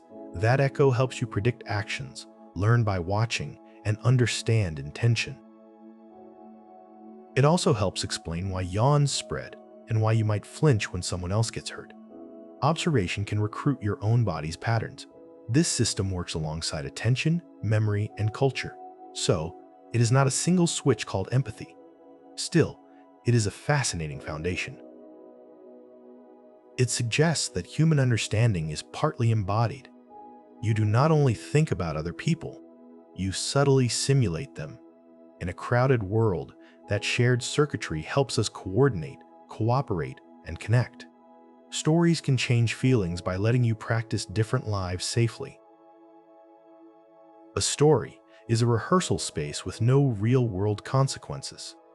You can feel fear in a haunted house, grief in a tragedy, or triumph in an adventure, all while sitting safely on a couch. The brain treats narrative as meaningful because it tracks goals, obstacles, and outcomes. As you follow a character, you borrow their perspective and test emotional responses. You learn what betrayal feels like, what courage costs, and what forgiveness might require without paying the full price yourself. Stories also offer endings, and endings matter. They can provide closure your real life has not yet delivered. That can change how you interpret your own experiences. A person struggling with shame might find a character who survives it, then feel a new kind of possibility. Stories can even shift empathy. When you spend time inside another viewpoint, your mind becomes less certain that your own perspective is the only one. That is emotional education through imagination, and it can quietly reshape how you live. Art can evoke sadness that feels good through meaning and control. It seems strange that people seek out sad songs, aching paintings, and films that make them cry. Yet sadness in art can feel safe in a way real sadness does not. You are choosing it, and that choice gives you control. You can pause, step back, or let it wash through you, knowing you are not trapped. Art also wraps sadness in meaning. A melody can turn grief into beauty, and beauty can make pain feel more bearable. There is often a sense of being understood, as if the artwork says you are not alone in this feeling. That can be deeply comforting. Sadness in art can also be cleansing. It invites tears without demanding explanations, and it can release tension you did not know you were holding. Not all sadness is soothing, but the kind shaped by art often carries a quiet companionship. It gives your emotion a place to land and a shape that feels shareable. Rituals can soothe anxiety by creating predictable steps and signals. Anxiety feeds on uncertainty, and ritual is a tool that brings order. A ritual can be as small as making tea the same way each evening, or as large as a community ceremony with music and repeated words. What matters is the pattern. The brain relaxes when it can predict what happens next. Predictability reduces scanning, and it gives the nervous system something steady to hold. Rituals also mark transitions. They tell the body, work is ending, grief is being honored. A new chapter is beginning. Without those markers, the mind can feel unmoored. Many people create personal rituals without naming them as such. A lucky pen before an exam, a particular song before a workout, a bedtime routine that signals safety. Rituals can even carry values. Lighting a candle for someone you miss says, love continues. Folding laundry with care says, my home matters. In a noisy world, ritual is a calm structure you can return to again and again. Singing together can synchronize breathing, which supports social bonding. When people sing together, they often start breathing in similar patterns because phrases demand shared timing. That shared timing can make a group feel like one organism for a moment. You feel it in choirs, in stadium chants, and in birthday songs that somehow work despite chaos. Singing also blends voices into a single sound, which can reduce the feeling of being alone. For many people, it is easier to be brave inside a group voice than in a solo voice. That is why singing shows up in protest, worship, and celebration. It turns emotion into something audible, structured, and shared. There is also a physical pleasure in resonance, in feeling vibration in the chest and face. It is like the body becomes an instrument. Even people who claim they cannot sing often feel uplifted when they do it with others because the point is not perfection. The point is connection. Singing says, "We are here together, and our timing can match." Dance can regulate mood through rhythm, movement, and attention. Dance can change emotion without requiring a single word. Rhythm gives your brain a structure to lock onto, like rails for attention. Movement gives your body a way to discharge tension, stretch, shake, or soften. When you dance, you are practicing agency. You choose how to move, and that choice can counter feelings of helplessness. Dance can also shift identity. A shy person can become bold for 3 minutes in a kitchen, then carry a bit of that boldness into the day. Different styles do different jobs. Slow swaying can calm. Sharp steps can energize. Group dancing adds another layer because you coordinate with others and feel belonging in the beat. Dance is also playful problem solving because your brain is constantly adjusting balance and timing. That engagement can interrupt rumination, which often fuels anxiety and low mood. You do not need a stage. A small space and a favorite song can be enough to change your nervous system's direction. Team sports create shared emotion, which strengthens identity quickly. When you play on a team, your feelings stop being only your own. A win brings collective joy that feels larger than a private success. A loss brings shared disappointment that can bond people through mutual meaning. This happens because a team gives the brain a clear "we." Your efforts contribute to a group outcome, and the group outcome reflects back on you. That feedback can make identity feel sturdy, especially for young people searching for belonging. Team sports also create emotional lessons at high speed. You practice handling pressure, mistakes, and recovery while others are watching. You learn to regulate anger so you can keep playing. You learn to stay focused after a bad call. You also learn trust because you rely on someone else to cover a space you cannot cover alone. Fans experience a version of this too. Chanting, cheering, and wearing colors can turn strangers into allies for an evening. Shared emotion becomes social glue, and identity forms around it. Animals show emotion-like states even without human language. Watch a cat crouch low with wide eyes, or a horse relax into a slow blink, and you can sense a shift in state. Animals may not explain their feelings, yet their bodies broadcast patterns of arousal, comfort, caution, and curiosity. These patterns are built from nervous systems that must solve the same basic problems as ours. Stay safe, find food, stay connected, recover when tired.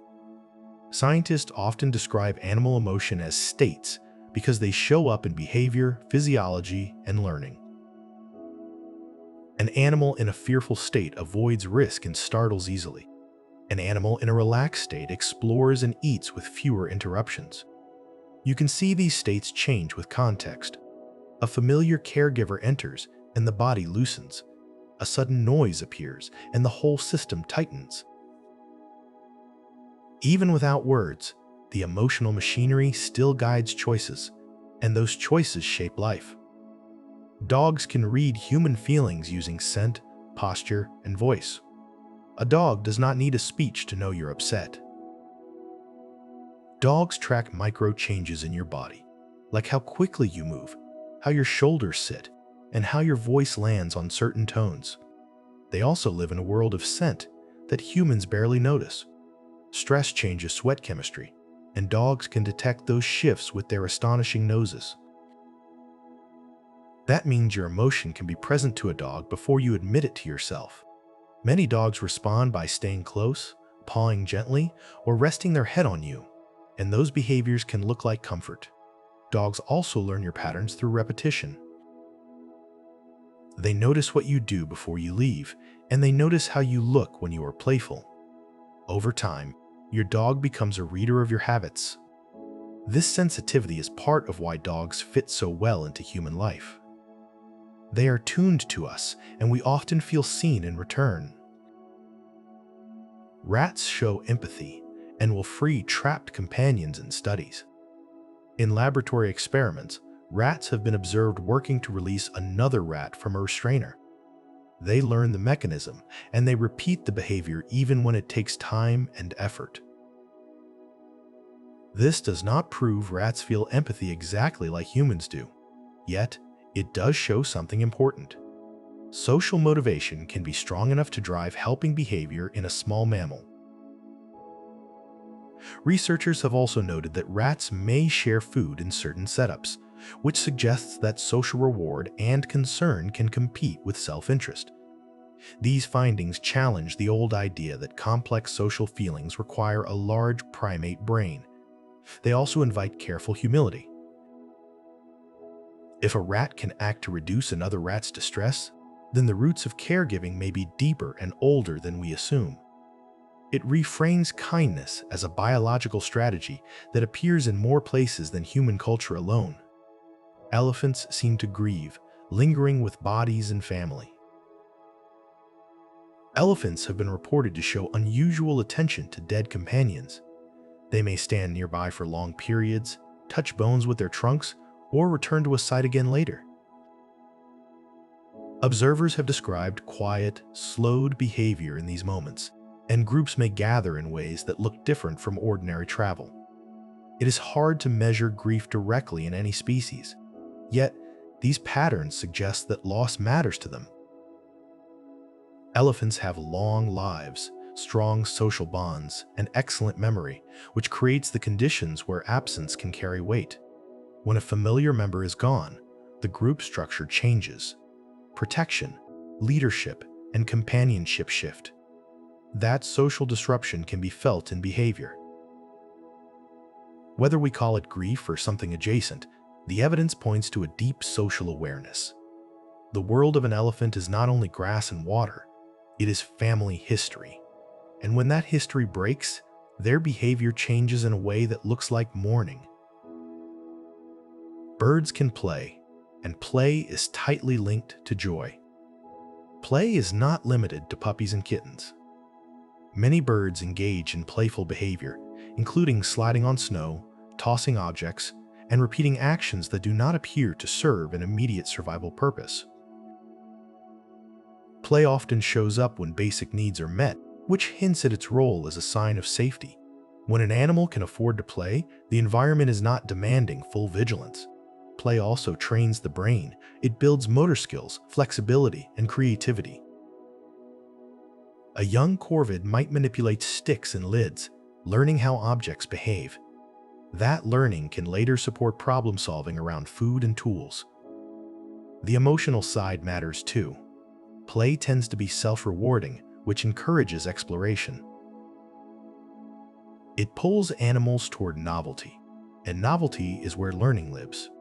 When you watch a bird seem to improvise for fun, it challenges the idea that animals only act from grim necessity. Sometimes they act from something that looks very much like delight. Octopuses show curiosity, exploring objects with remarkable persistence. An octopus can treat a new object like a mystery worth solving.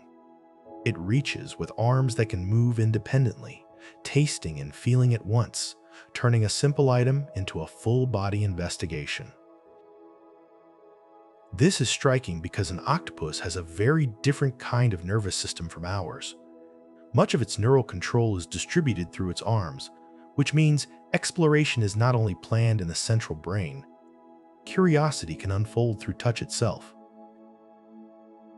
In studies and aquariums, octopuses have been seen opening jars, manipulating latches, and returning to puzzles they did not solve the first time. That persistence suggests more than reflex. It suggests a drive to learn. Curiosity also has a cost. Exploration can expose an animal to danger. When an octopus chooses to explore anyway, it is balancing risk and information. That balance is the heartbeat of intelligence. It shows that a mind can be curious in a form that looks alien yet feels familiar. Some primates reconcile after fights using grooming as repair. A conflict can break a social group. So many primates have ways to stitch it back together. After a fight, you may see former opponents approach carefully, Then begin grooming. Grooming is not only hygiene, it is a social act that communicates tolerance, closeness, and a willingness to reset. The timing is meaningful. Reconciliation often happens soon after aggression, when tension is still present and the risk of renewed conflict is real. That is when repair matters most. Grooming can lower stress and restore predictability, and it can signal to bystanders that the dispute is over. In some species, higher status individuals may broker a peace, and in others, close partners repair faster. These patterns suggest that relationships are treated like resources. If a partner is valuable, the group invests in repair rather than endless punishment. This is an emotional idea expressed through behavior. It shows that social life is not only competition, it includes forgiveness, negotiation, and the quiet work of rebuilding trust. Fear learning is ancient, shared across many species. Fear is one of the oldest teachers in nature. Many animals can learn to avoid a threat after a single frightening encounter. A loud sound paired with danger can create lasting caution. A location linked to a predator can become a place of avoidance. This kind of learning is fast because it saves lives. You do not get many chances to learn slowly around teeth and claws. The core mechanism is simple. Notice a cue, experience harm or near harm, store the association. Then, react faster next time. What is fascinating is how widely this pattern appears, from mammals to birds and beyond. It suggests that emotional learning is not a luxury feature of complex brains. It is a survival feature shaped over deep time. This also helps explain why fear can feel stubborn in humans. Our brains carry an ancient bias toward remembering danger. The modern world is safer in many ways, yet the learning machinery is still tuned for fast caution. Understanding that can make fear feel less like failure and more like heritage. Social bonds reduce stress in animals, just as in humans. In many species, companionship changes the body.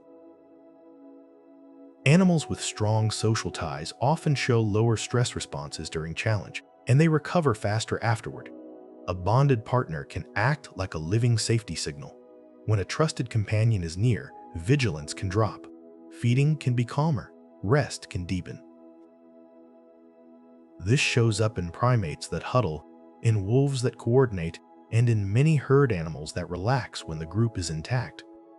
Social living has costs like competition and conflict, yet it also has benefits that reach into physiology.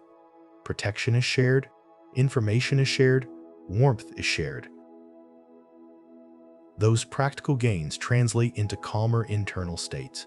The emotional implication is powerful. Stress is not only about what happens to you, it is also about whether you face it alone. When researchers observe stress buffering in animals, it suggests that the soothing effect of connection is not just cultural. It is biological. Your body was built expecting other bodies nearby, and many animals show the same expectation. Play fighting teaches control, and it shapes emotional restraint. When young animals wrestle, chase, and nip, they are not only burning energy, they are practicing the rules of force. Play fighting often includes self-handicapping, where the stronger animal holds back so the game can continue. That restraint is a lesson in emotional control. If you go too hard, the partner stops playing. The reward disappears. Over time, animals learn to read signals that say, "That was too much." They learn to pause, adjust, and rejoin. This is social training disguised as chaos. It also builds confidence. A young animal learns what it can handle, and it learns that high arousal does not have to become real aggression. The body gets used to excitement while staying within boundaries. In social species, that skill matters for adult life, where conflicts must be managed without destroying relationships. Play fighting is a classroom where the cost of a mistake is a pause in the game, not exile from the group. It teaches restraint through joy, and it does it early. Your brain edits feelings in hindsight based on the ending. Think about a long day that was mostly fine, then ended with a sharp comment. Later, you might remember the whole day as heavy. Or imagine a difficult trip that finished with an unexpected kindness. The memory may glow more than it should. The brain does not store your emotional life like a full recording. It compresses. It makes a summary, and the ending has special weight in that summary. Endings feel like conclusions, so the mind uses them to decide what the experience meant. This can shape your future choices. You may avoid a place because the last time ended badly, even if most of the time there was peaceful. You may seek a habit because it ends with relief, even if it costs you earlier. Knowing this gives you leverage. If you can design a kinder ending, like a small moment of calm or connection, you can change the memory your brain keeps. The same memory can feel different. Each time you recall an event, memory is not a vault. It is more like a performance. Each time you recall an event, you rebuild it from pieces, and those pieces mix with your current mood and beliefs. That is why an old joke can feel sweet one year and painful another. The facts of the event may be similar, yet the emotional color changes. Recall can strengthen what you focus on, and it can blur what you ignore. If you keep retelling a moment as humiliation, the shame pathway gets practice. If you retell it as survival, the meaning shifts and your body may soften. This is not lying to yourself. It is recognizing that memory is partly interpretation. Therapy and journaling often work by helping people retell with more accuracy and more compassion. A memory can stay true while its emotional grip changes. That is the hidden hope in recall. The past does not change, but your relationship to it can. Mixed feelings are normal because the brain tracks many goals. You can feel proud and scared at the same time. You can feel relieved and sad at the same time. That is not confusion. It is the brain doing multiple jobs at once. Your mind tracks different goals, like safety, belonging, achievement, and love. When a situation touches more than one goal, feelings can blend. A new job can bring excitement for growth and grief for what you are leaving. A child leaving home can bring joy for their independence and loneliness for the quiet house. Mixed feelings can be uncomfortable because the mind wants a single clear direction. Yet life often asks for both. And when you accept mixed emotions, you stop fighting yourself. You can honor what you gain without denying what you lose. You can move forward without pretending you are only happy. Mixed feelings are a sign that you care about more than one thing. That is not a problem. It is depth. You can feel calm and alert when threat is low and purpose is clear. Many people assume calm means sleepy or passive. There is another calm that feels bright. You are steady yet awake. Your senses are open, not scanning for danger. This state often appears when you know what you are doing and why you are doing it. A surgeon in the operating room. A climber placing one careful hand. A parent soothing a child at night. The task is serious, yet the mind is focused rather than frantic. Purpose organizes attention, which reduces wasted mental noise. Low threat allows the body to stay regulated so energy can be directed into skill instead of defense. You can build this state in small ways. Clear one priority. Remove one distraction. Take one slow breath before you start. Then begin. When your actions line up with meaning, the nervous system often follows. Calm alertness is not luck. It is alignment. It feels like being fully present without being pushed around by urgency. Kindness can lift mood because giving activates reward circuitry. A small act of kindness can create an unexpected lift, like warmth rising behind the ribs. This happens partly because helping is rewarding to the brain. When you give, especially in a way that feels sincere and chosen, Reward systems can activate. You feel useful. You feel connected. You feel like your actions matter. Kindness can also pull you out of rumination. When you focus on another person's needs, your attention leaves the loop of your own worries for a while. That shift can be a relief.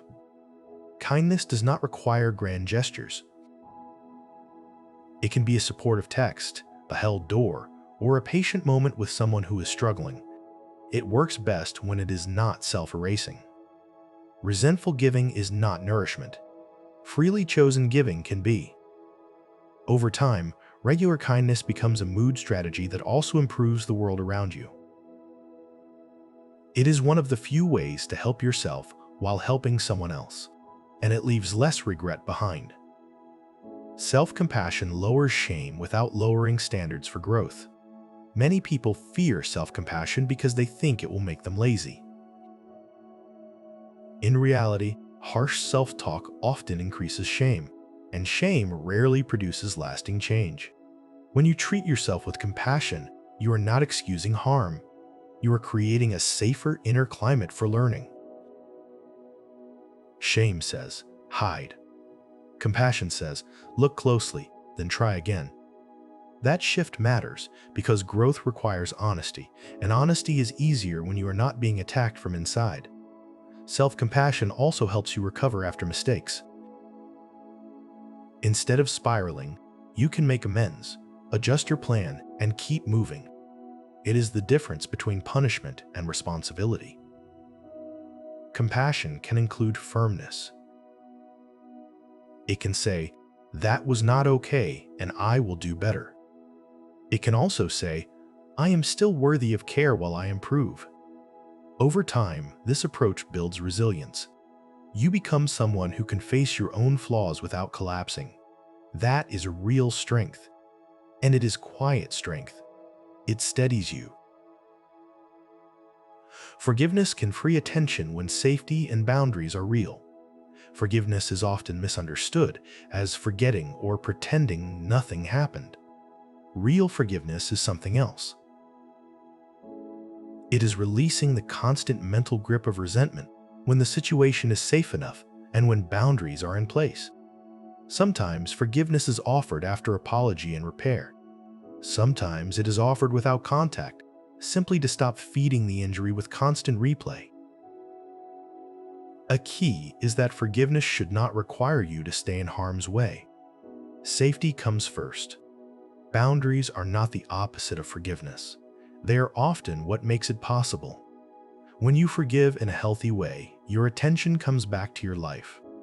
You stop checking the past for proof. You stop rehearsing arguments that will never happen. That freed attention can become energy for goals, relationships, and rest. Forgiveness can also take time. It may arrive in layers, and it may change as you grow. You can forgive and still grieve. You can forgive and still choose distance. In that way, forgiveness becomes a form of reclaiming, not a surrender.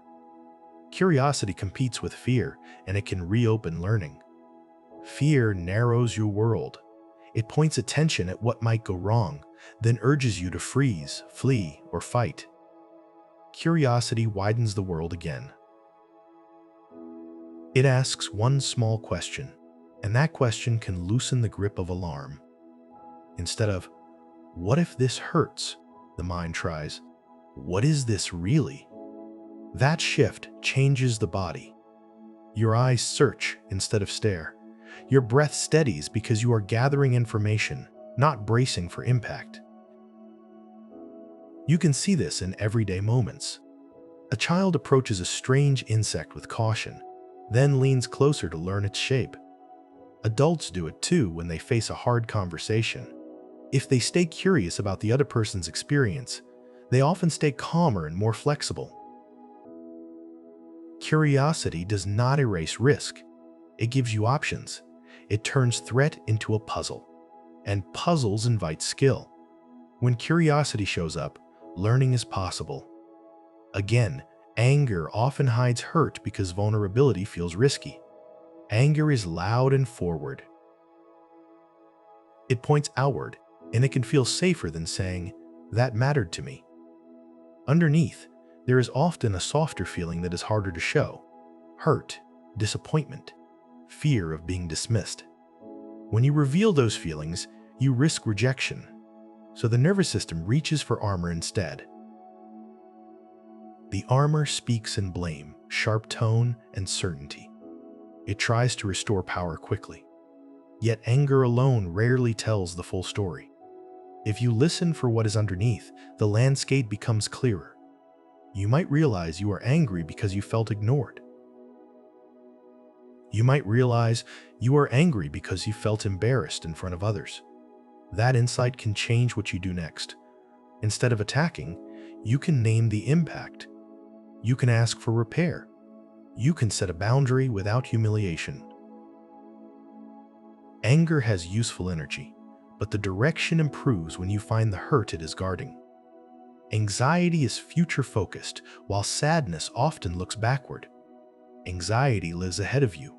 It imagines what could happen, then prepares the body as if it is already arriving.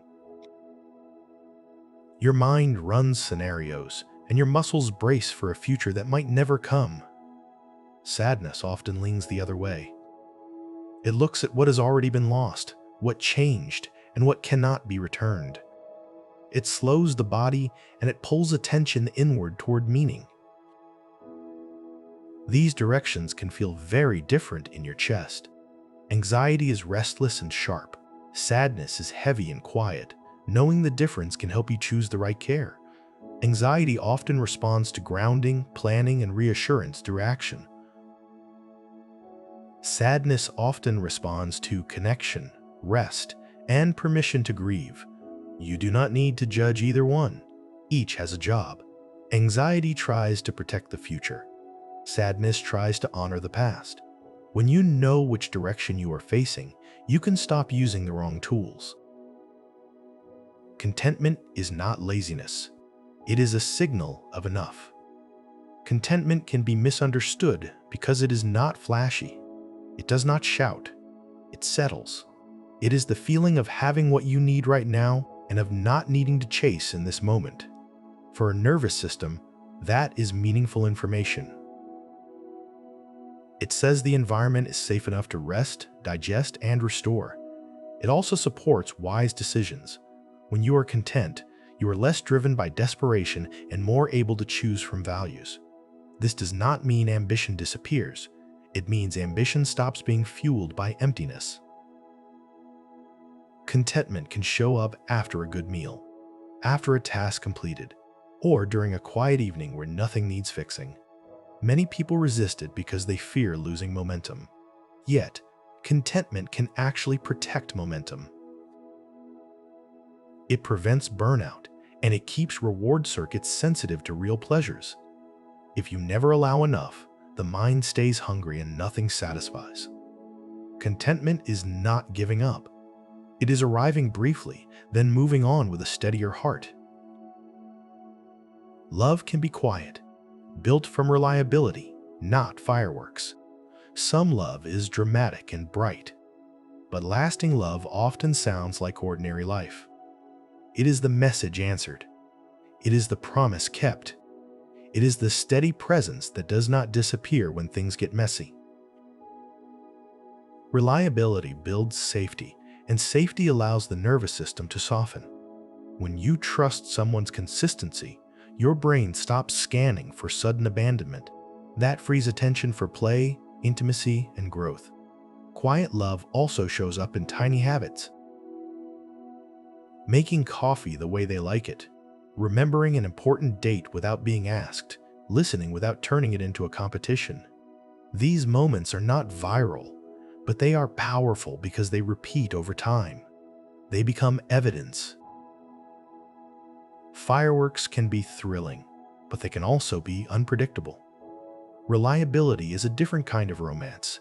It says, "You can rest with me." It says, "I will still be here tomorrow." For many people, that is the deepest relief of all. Trust is a feeling, and it is also a prediction. Trust can feel like warmth and ease, but underneath it is a mental forecast. Your brain is estimating what someone will do next.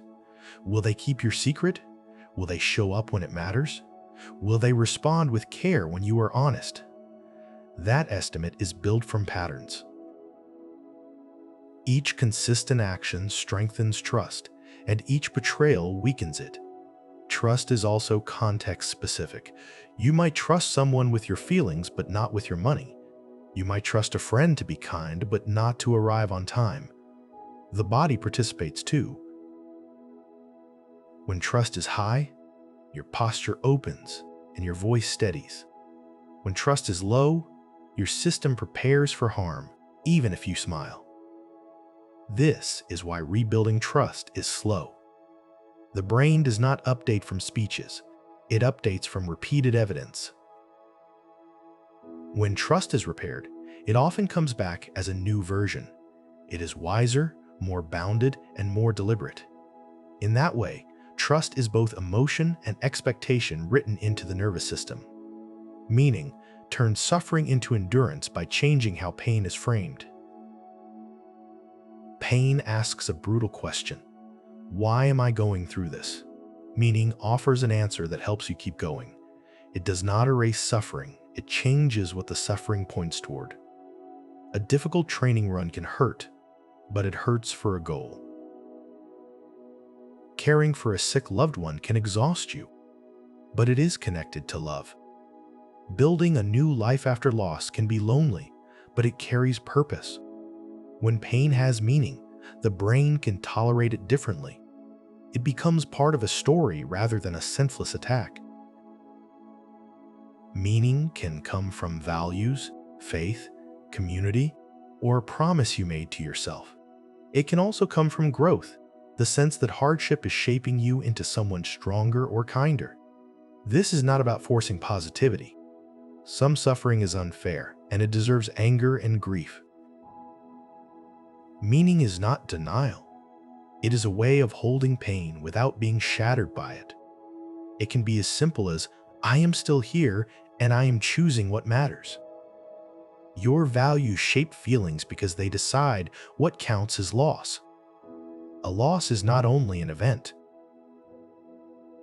It is an event measured against what you care about. If you value fairness, betrayal will burn. If you value belonging, exclusion will sting. If you value competence, mistakes may feel like danger. Values act like invisible rulers that measure what happens, and feelings arise from those measurements. This is why two people can react differently to the same outcome. One person shrugs at criticism because reputation is not central to them. Another person feels crushed because respect is a core value. Values also shape joy. If you value learning, a new skill can feel like treasure. If you value family, a simple dinner together can feel deeply satisfying. Understanding your values can make your emotional life more intelligible. Instead of asking, "Why am I so sensitive?" you could ask, "What value is being touched?" That question can guide action. You can protect what matters without being confused by the intensity. Your feelings are often your values speaking in the language of the body. Emotional intelligence is learnable because brains stay plastic for life. Emotional intelligence is not a fixed trait that you either have or lack.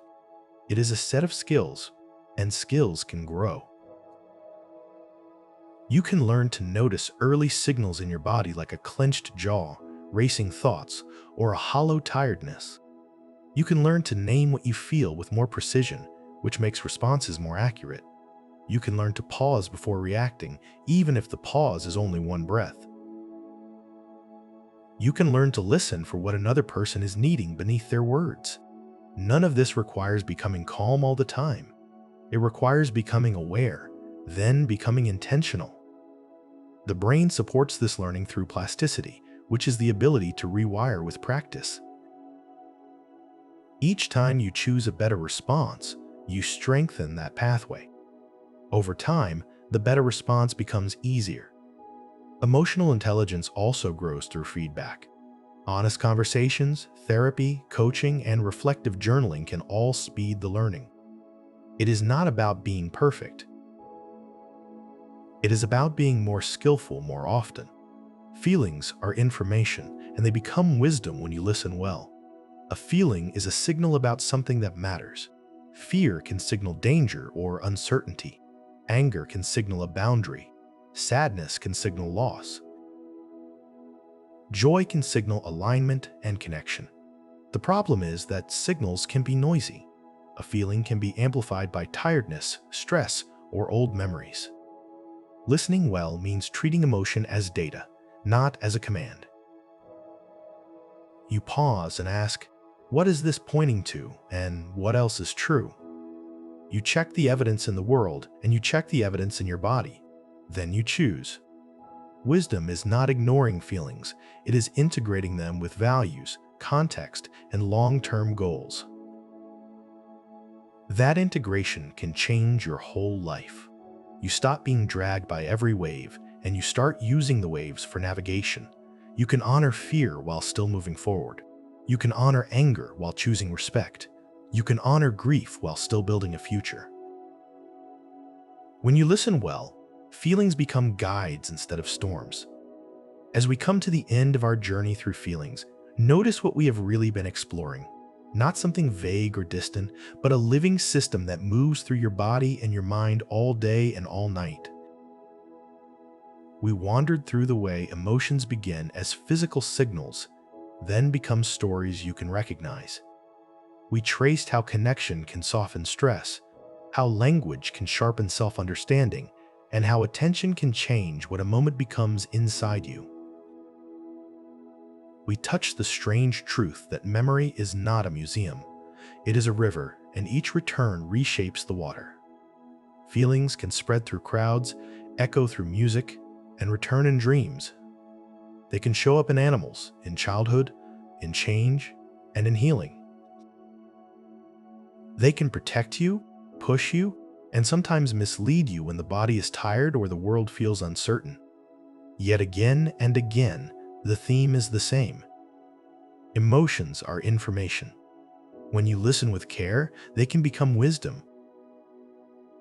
If you enjoyed this Sleepy Scholar journey, you can support the channel by liking, subscribing, or sharing a thought in the comments. It helps more curious minds find a calm place to land. And if you are still awake, there should be another video waiting on your screen. You can let it play and drift into a new topic, like turning the page of a book you do not need to finish tonight. For now, let your shoulders sink a little lower. Let your jaw unclench. Feel the weight of the day sliding off one small piece at a time. Allow your breathing to slow, unforced, and steady. You do not need to solve anything. You only need to rest. Sleep well, and good night.